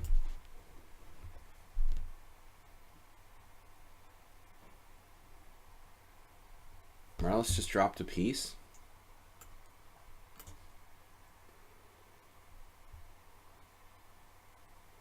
New theory.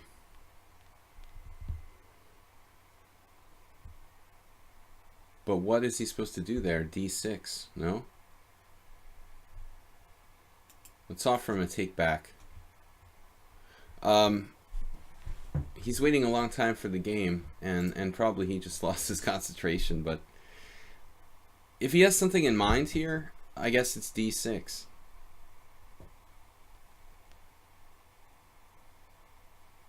This is like a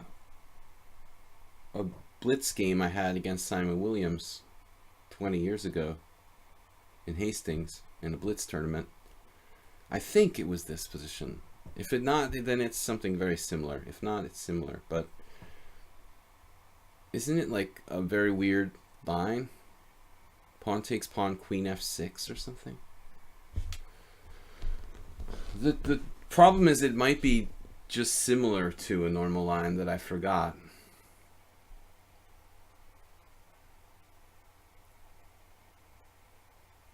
Bishop e2. If there's any way to decline the gambit. I think it's like pawn takes d6, queen f6, and then I never remember how you're supposed to play it. Pawn takes d6, queen f6, and that threatens knight takes f2, and queen takes b2.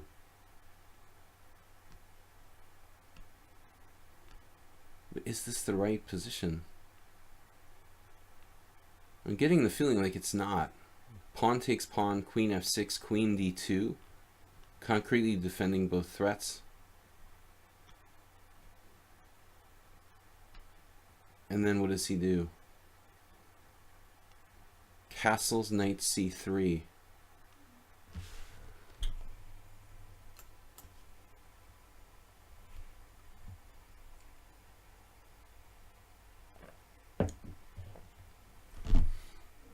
You know, so basically queen f6, pawn takes c7, knight c6. It's like a crazy gambit idea.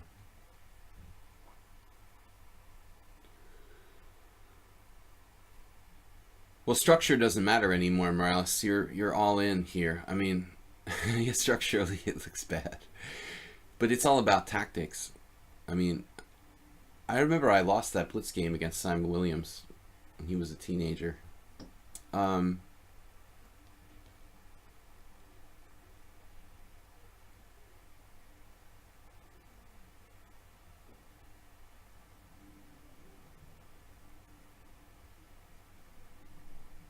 Well, there's no choice, I guess.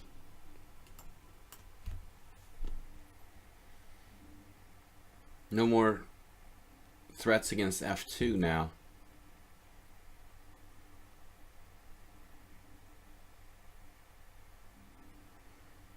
If h5, h4 is not that different from a...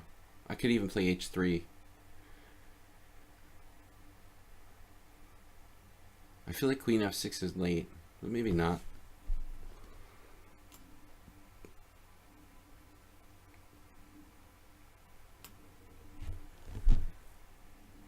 I don't think the taking on c7 has any benefit for white. Now he can play bishop takes d6.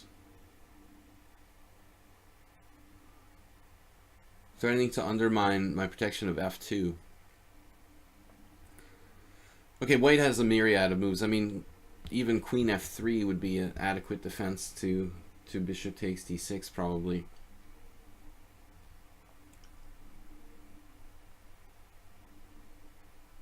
Probably I should play something more sound, but look at variations like bishop takes d6, knight f3, bishop takes g3, h takes g3, knight takes f2, king takes f2, g4.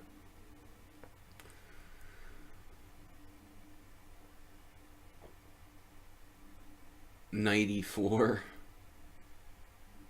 Black is getting behind in development there. Okay, this is developing.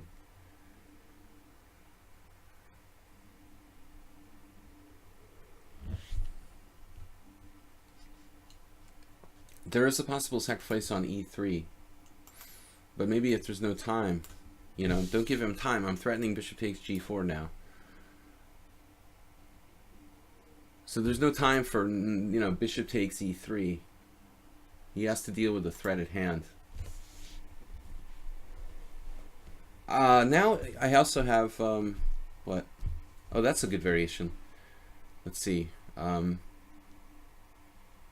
What am I calculating? I don't know. Hallucinating.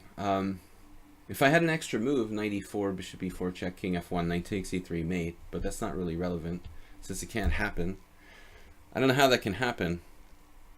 D takes c7 is an option. I mean, there is one variation where that takes place, but I don't think we're in the same line. where that normally happens. I'm playing as solidly as I can here. Yeah, I couldn't win a piece. So we got him to back off. And now it looks like black is running out of threats. Like his only threat is basically h5, h4. But that's easily countered by h4 by me, which I could even play. I don't want to play that though, because then I can't get out my knight after like h4, g4. So essentially g4 is a threat for him too. If pawn takes pawn g4, entombing my knight, then I can play h3 though, get him out. So let's say d takes c7, g4, h3, h5, pawn takes pawn, h4, bishop f4, something like that. It looks good.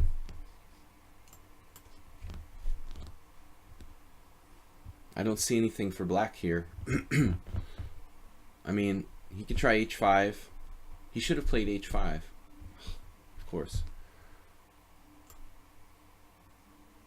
Actually, instead of h4, maybe I should just play knight f3. He's threatening my pawn now. So a3.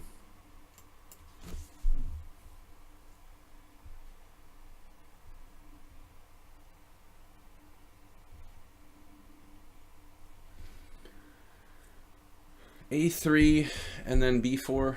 He has bishop a5, but then b4, bishop takes c7. I don't know, knight d5 looks really strong.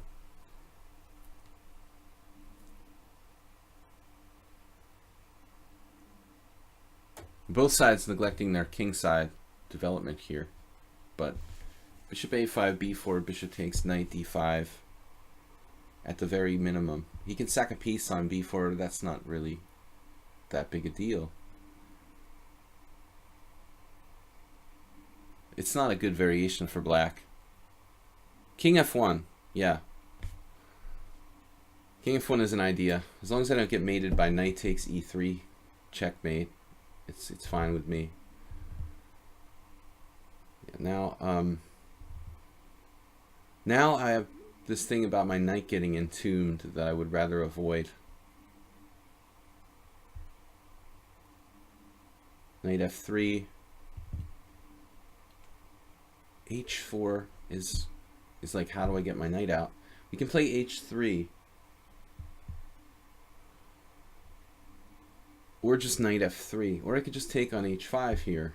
My bishop gets trapped with g4.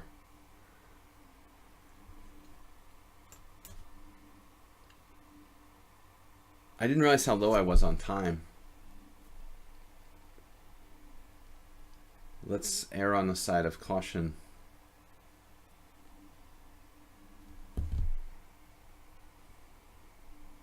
I mean, black's position doesn't seem very sound.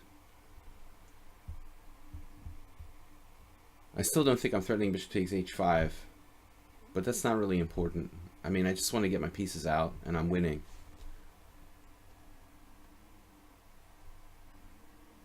h4, bishop h2. What's this? I missed this. Man.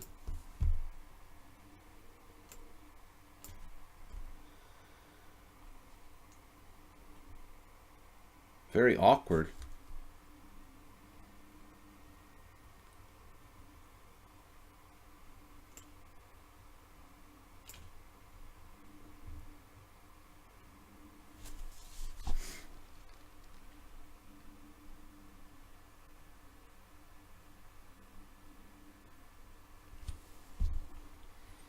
I wish he would be in time pressure too.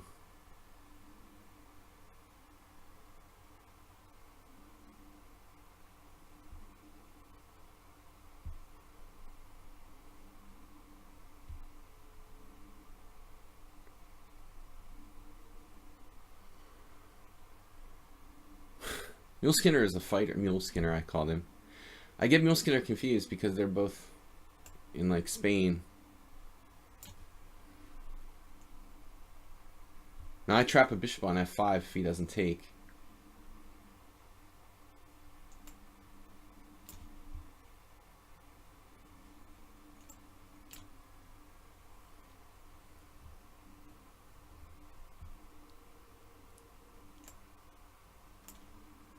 Gotta watch knight f2 now. Now he goes the other way, but equally dangerous.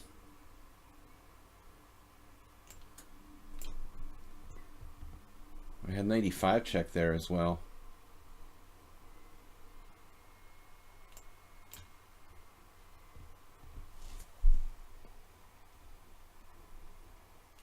Okay, I don't know if I ever allowed any shots in this game. I mean, I was just really low on time. But this doesn't seem like the variation I was thinking of. It's bishop e4 check. It's the bishop e4 check and then knight d2. And then d6. And then e takes d6 and then queen f6. This is the line that I had with Simon Williams that I was talking about. This is a totally different variation. Very similar ideas of f2 and b2, but an absolutely different position. Apparently this is good for white, but you have to know what you're doing in this position. But what Skinner, sorry, Morales did is bishop c5. This is just not supposed to be good. One meets this game, Monica Sacco from 100 years ago, and Flumboard. So e3, d6, e takes d. This is a novelty. No, it's not. Oh, this is Van Velde against Mises. Okay, so we're in good company. Loke is actually really expert in the games that I've seen against the Budapest. I mean, I've seen some nice stuff. So g5, new move here. Queen f6. I just played knight c3. Here, bishop e2. He went here. c1. Here, takes. He's basically going nuts. h5. I didn't have any time left, 10 seconds, but we're winning. And this was a nice trick. Maybe I have better here. I don't know. Now I play king d2. Double question mark blunder. Wow. Something to do with b2, I have a feeling.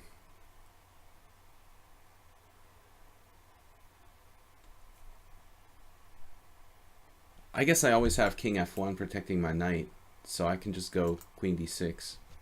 But it doesn't lose. No, there's no immediate tactic, apparently. Alright guys, crazy game, but it's not a good line for black. I thought there was another subscriber challenge, but I guess not. Tarakas is first. There was another random non-subscriber challenge, but we lost them. So I'm going to take Tarakas next. He didn't miss a win, no. But apparently king d2 was a very serious inaccuracy by me, which let him have half as much disadvantage. Like, his disadvantage went from -5 to -2.5 after king d2. Alright, so I got time for 2 games left, guys. Tarakas and one more, or whoever. If Tarakas doesn't show up. Bishop c5 is just bad.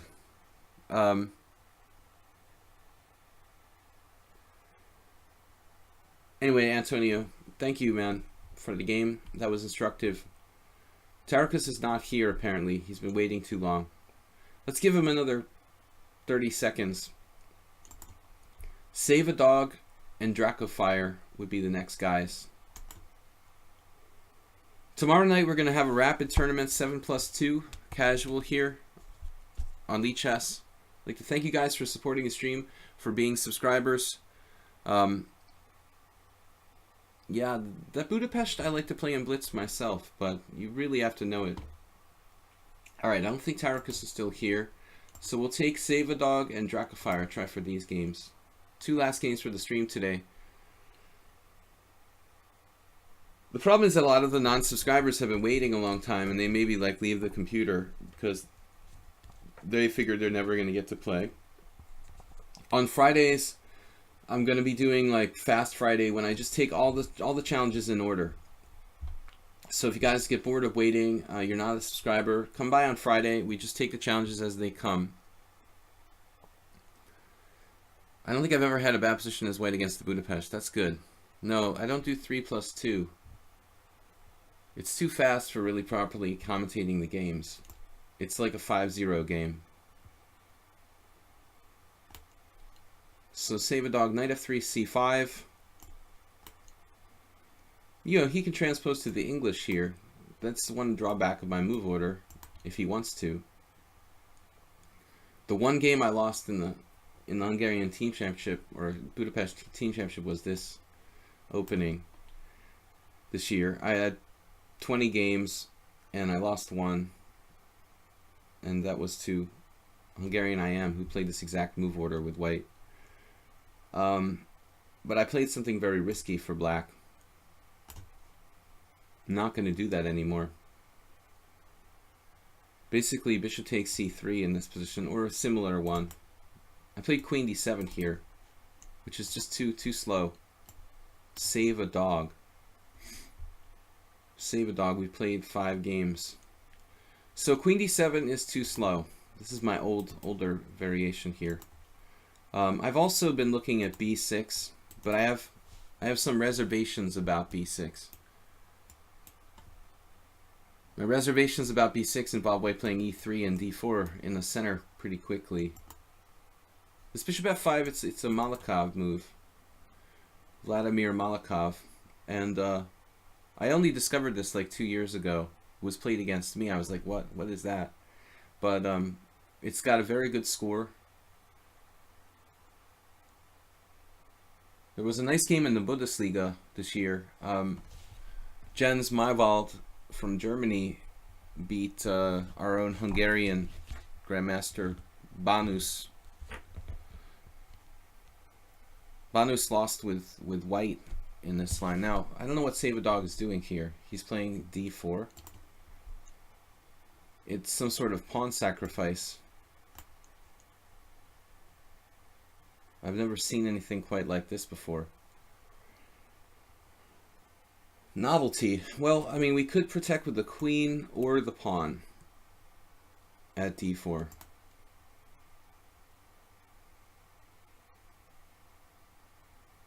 You might even be able to play a move like bishop e4 and just equalize. I would assume that bishop e4 would equalize the game. Let's say like bishop e4, knight takes d4, bishop takes g2, king takes g2, knight takes d4, bishop takes d4, knight f6, draw agreed, or something like that. But we should really try to keep our pawn here. So e5, e3, a6. You know, this seems like the critical question.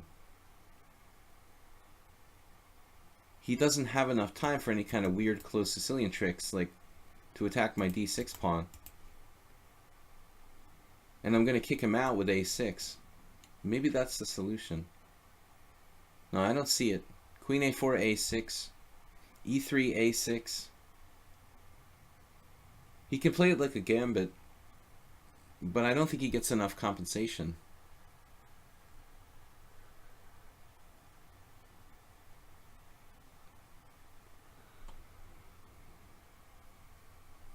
But this is going to be... This was played against me by a younger Hungarian FIDE master in a tournament 2 years ago as well. I couldn't get anything with white. There are some tries, but this is basically a very interesting way for black to play that wasn't really known until a couple of years ago. I don't see anything for white here. I mean, d4 is just a speculative pawn sacrifice. It doesn't seem correct. If cd knight d5, that's another possibility, but I sort of doubt it as well. We look at the game afterward. I mean, it's going to be like the computer just says d4 isn't good. He's got the knights. 2 left knights.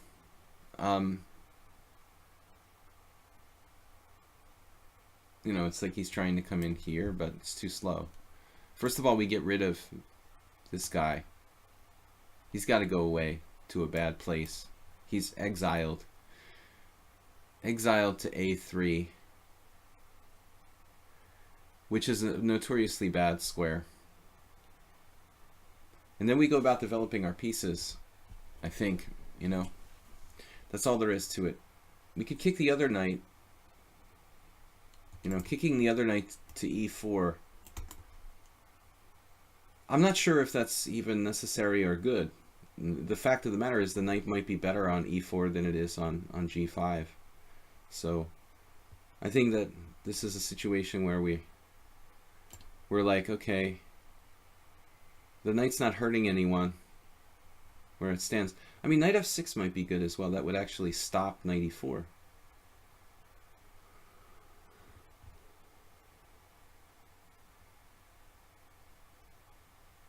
But he would have E4. He's going to have that no matter what I do.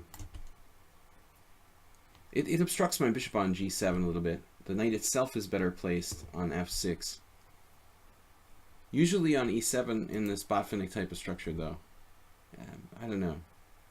It would have supported this knight as well. Not a big deal, probably. But, yeah, maybe if we're going to, like, really be nitpicking about this position, it's more natural to go here. Anyway, it doesn't look good for white. Guys, we have time for one more game. That would be Drac of Fire.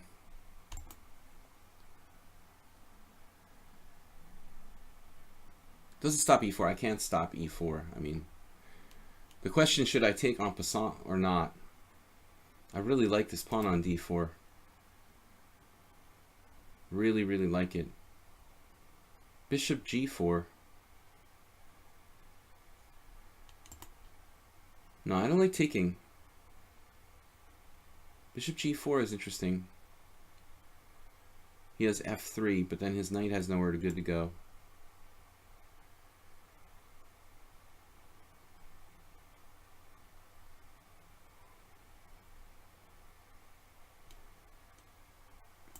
It's hard to decide. Black should be winning with a powerful protected pass pawn like this on D4. It's not an easy process. I mean, it could be a very long game to actually convert it, but it's not going anywhere. I mean, this is like the most static advantage I could have. Protected pass pawn on D4, just extra. Not an open position though. It's going to take a while to win the game. I'm not sure that this knight was a good idea on F6 though. My knight on E7 would have stopped any kind of advances like F4, F5 as well. Don't know what came over me there. It seems relevant now, in fact. And my knight doesn't have a lot of mobility, and it can only go to H5 or back to E8. So this was a stupid idea. Sometimes when your position gets good, you start getting a little bit overconfident. It was like when I played Bishop C8 in that earlier game, the fancy move. Just make the intuitive move. Usually it's right. Your intuition, if you're an experienced player, is generally right.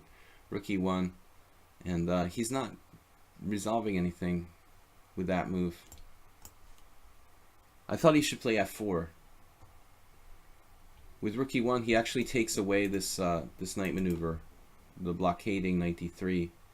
And he's taking his rook off the F-file, which I think is a mistake as well. Okay, my pieces aren't ideally placed.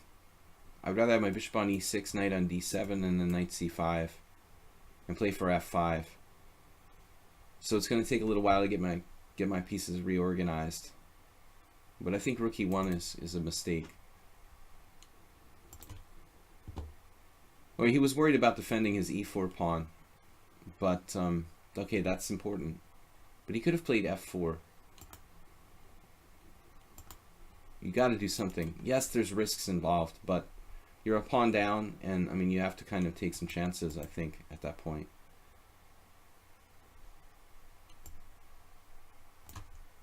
Now we'll try to correct our mistakes. Ooh. Well, I mean, I know what I'm going to do there. He's got b4. I play a5 maybe. This is what I thought he was going to do, but it doesn't really do much. I was more concerned about b4, but maybe a5. b5, knight b4 looks pretty good for black. And I can do other stuff too, maybe just rook c8. Now he's put his queen on the c file. That's liable to be attacked.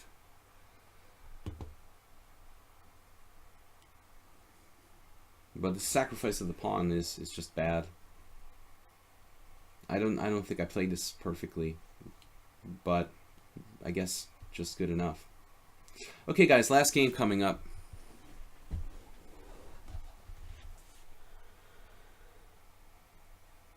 You guys were talking about preparing for a game. The Slav is a decent setup. It's the most popular defense against d4. Like, it couldn't be more decent. And the Slav is hard to deal with.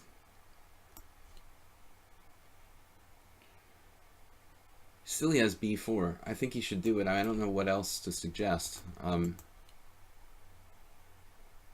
Now it might be too late. We're just blasting him in the center with f5 if we want to. My king side's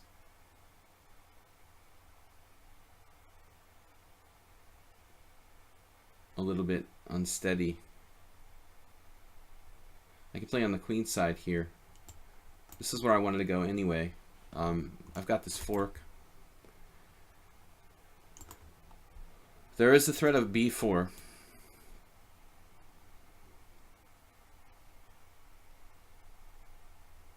I can slow it down maybe with a5. If I can't, then I'm going to be in trouble. We were planning on f5, but I was not sure. This is even making me not want to play f5 even more.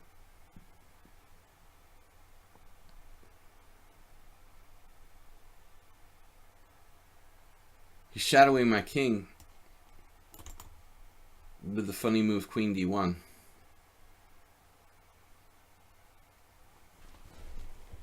There's some tricky positions that could happen. Let's see, like b5, b4, knight d3. Let's try this. I'm not going to go for f5. I mean, it liberates his bishop on g2, and I'm up a pawn, so there's no reason to take any risks.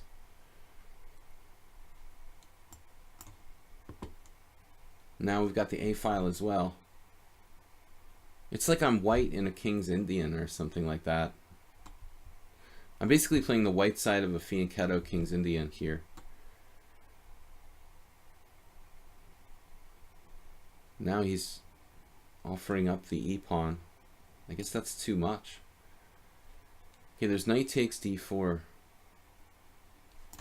Knight takes e4, knight takes d4.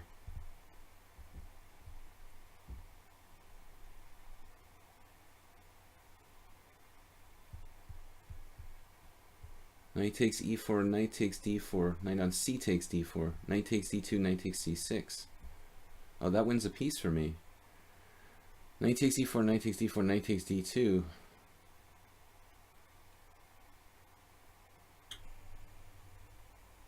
But it doesn't.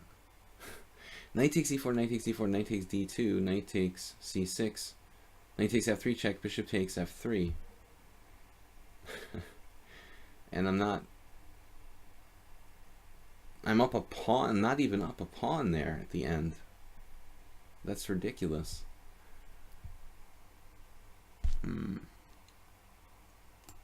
I guess I just have to make a developing move here. Why am I playing queen b6 exactly, though? Not clear. Oh, I wanted to play b4, that was it. Once again, knight takes e4. Now, it might actually work. He has other discoveries. Other discoveries.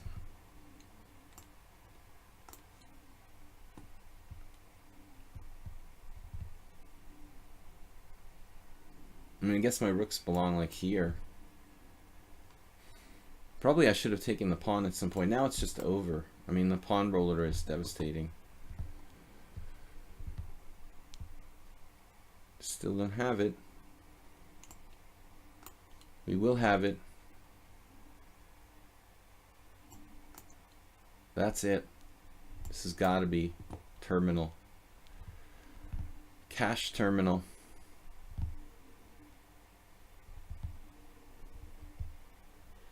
Doesn't look pretty. I mean, I'll have to lose at least the exchange in most lines here. He seems good at just sort of hanging on with 3-second increments. Yep. But now that's it, man. This is gotta be it. Will it ever end? D3. Oh, you had to play rook D3 with the blockade. Whoops. I blundered my C3 pawn? Not exactly. That's over. I've been saying that for like a year now. He's good at making his move with like 0.1 seconds left. Like, what's up with that? He's like the 0.1 second master. I think we can resign now. Alright. Yeah. So the opening, I don't think anyone else has ventured D4. And I don't know who to credit this variation to. Serbian Grandmaster. Some... can't remember the name now, played it against me for the first time online. Just loses a pawn. Okay guys, last game, Draco Fire, 5+3. You're gonna play Jay Bonin. Ah. Jay Bonin. Your semi-Slav knowledge. What am I doing? The Draco Fire is the B4 guy. So I forgot when I played my usual line against him what he did. Hope you're not playing Yuri Lapshin. That would be the other possibility. H3.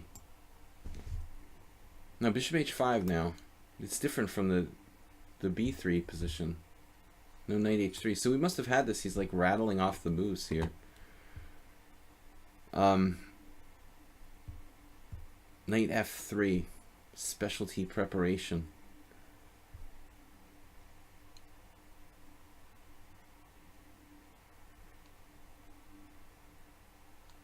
I only played Bonin like once or twice, surprisingly. Though I didn't play much at the Marshall Chess Club. Somehow we only got paired like once or twice in open tournaments. One was a draw. I think there were 2 draws, 2 Kings Indians. He was white once in a Kings Indian, I was white once in a Kings Indian. That's all the games we've played. What's the best setup here? I don't know, Knight F3 is new to me. I've never seen anyone do that. I guess we'll just play a normal developing move. We're not actually threatening anything, but we're preventing, I guess, Knight H4. He can still play Knight E5 and go for the bishop pair if he wants to. I've wasted 53 seconds. It's a little bit much. In this 5-3, I've got to stop using like a minute. Joseph Bonin. Is that his real name? I didn't know that. I thought it was Jay Bonin. Hey, what's up, Spinal Tap? In all my years of playing chess in the eastern corridor of the US, I only ran into Bonin twice. It's kind of amazing, actually. I mean, I must have played like sitting next to him like 10 times. Maybe in open tournaments on adjacent board or something. You're just making that up. It's Jay Bonin. He was like the most active player in the USCF at one point. I think he was on the top 2 at least. Maybe he didn't get first, I'm not sure, but there were some years where he was in the top 2. He probably won it. Like it's a tournament or something, but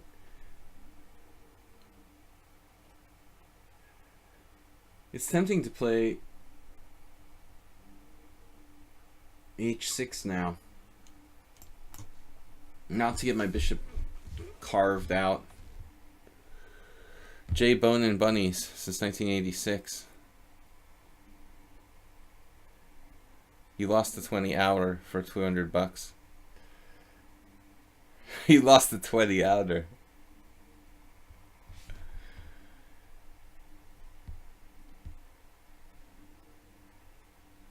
It's the 1 outers that hurt the most.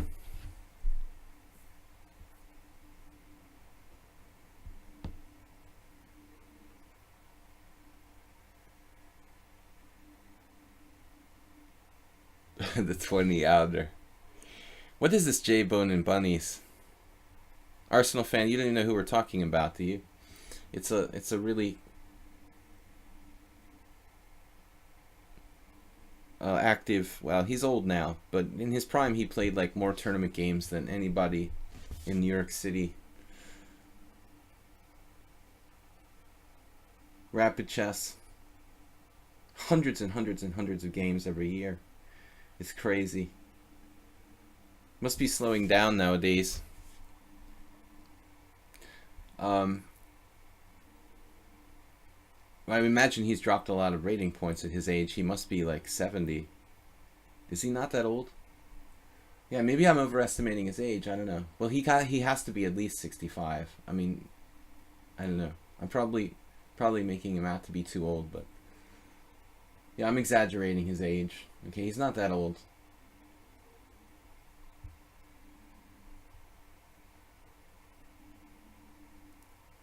He's at least 60. I mean, I don't know. He's got to be older than 60. Probably early 60s. He's not 70, I guess. Knight h7, no. I want to get my pieces developed. Everybody is at home. This is not an option. There is no options except for developing the pieces here. No maneuvering. I just want to get my pieces out. But I didn't want to see, knight e5, g5, having to put my knight on h5.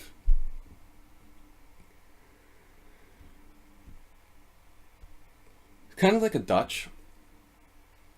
After knight e5, bishop h7, f4. Of course, I might have bishop e4 sort of moves. I don't know.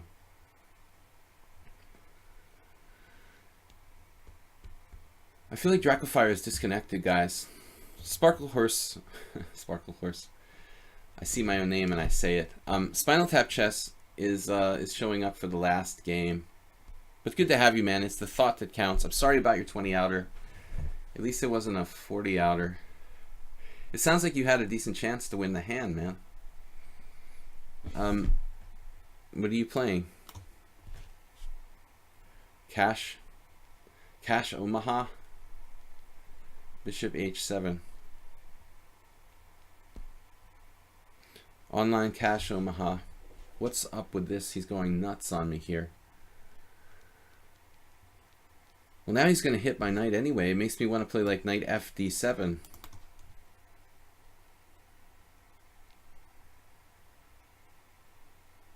What if I play knight d7 anyway? Knight fd7 or knight d7? He's going nuts. Psychopathic with the g4. Knight d7. Knight takes is okay. g5, I take on e5. I guess it doesn't matter.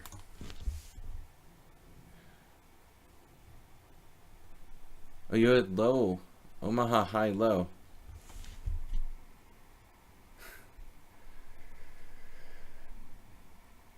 One card to the nut low for 20 outer. Would that be scooping the pot, or I take it you're scooping the pot if you hit this 20 outer? I thought you lost the 20 outer when you first said it. I was like, okay, man, it happens. You lose 20 outers now and then. All right, knight takes e5. Oh, we have tactical shots. I want to eliminate dangerous pieces. Obviously, if he takes on f6, I'm taking back with the pawn. Just winning material. He has to recapture. Then I have snap, snap, bishop takes c2, which seems to win for black. Maybe Dracofire lost track of development here himself. I didn't plan on playing h takes g, but now that I look at it, I mean, it just wins, doesn't it? Like, capture, capture. Bishop takes c2. No, not necessarily. My knight is hanging. So first I need to play knight d7. Then we can consider other options. He has bishop h2 there, and this is a multiple threat.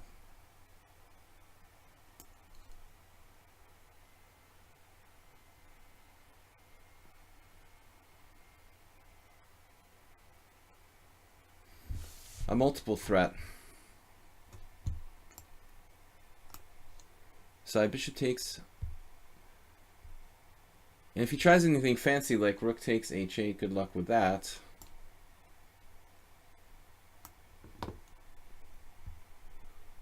Of course, I could simply take on g5, but I don't really like being pinned. This move is kind of cruel. Cruel and unusual punishment. Bishop e4, rook takes h8, bishop takes, and we're winning. Queen f3 doesn't work. Alright guys, that's going to wrap up the stream here. Just a quick look at the opening. Schmickli, every game is a Hungarian game. We're the only ones that submit the games to the database, it seems like. Every other country has their secret database that hide their games. You know, that's why like we only see the Hungarian games. Knight f3, e6, e3, knight f6 here, and then h6, knight e5, okay, bishop here. And I guess he went too far with h4. I mean, it's very tempting and very aggressive, but it's also not really developing. So, I mean, something else would be possible, like bishop g2. Why not just bishop g2 or d3 and develop your pieces? This is a slight mistake here. And it's still not too late for white to reconsider just developing. But he just went too far with g5 and overextended, and now everything falls apart. He should just not recapture, but he's losing after bishop takes c2. Alright guys, I will see you tomorrow night. Now I'm all done with the stream, guys, so no more challenges. Tomorrow night is a queen takes f6, then f4. G takes f6, recapture the g pawn, exactly. Well, I'm just up pawn up. So guys, tomorrow night, 7+2 rapid chess. Spinal Tap. He was crushed on the turn. That's why Spinal Tap can't play. He's too busy playing poker. Pennsylvania legalized online gambling. Anyway, guys, I will see you tomorrow. 7+2 tomorrow night here on lichess. Thanks everybody for watching. Thanks for subscribing. Thanks for stopping by, Spinal Tap Chess Man. Good luck to you. And I hope that all your 20-outers come in.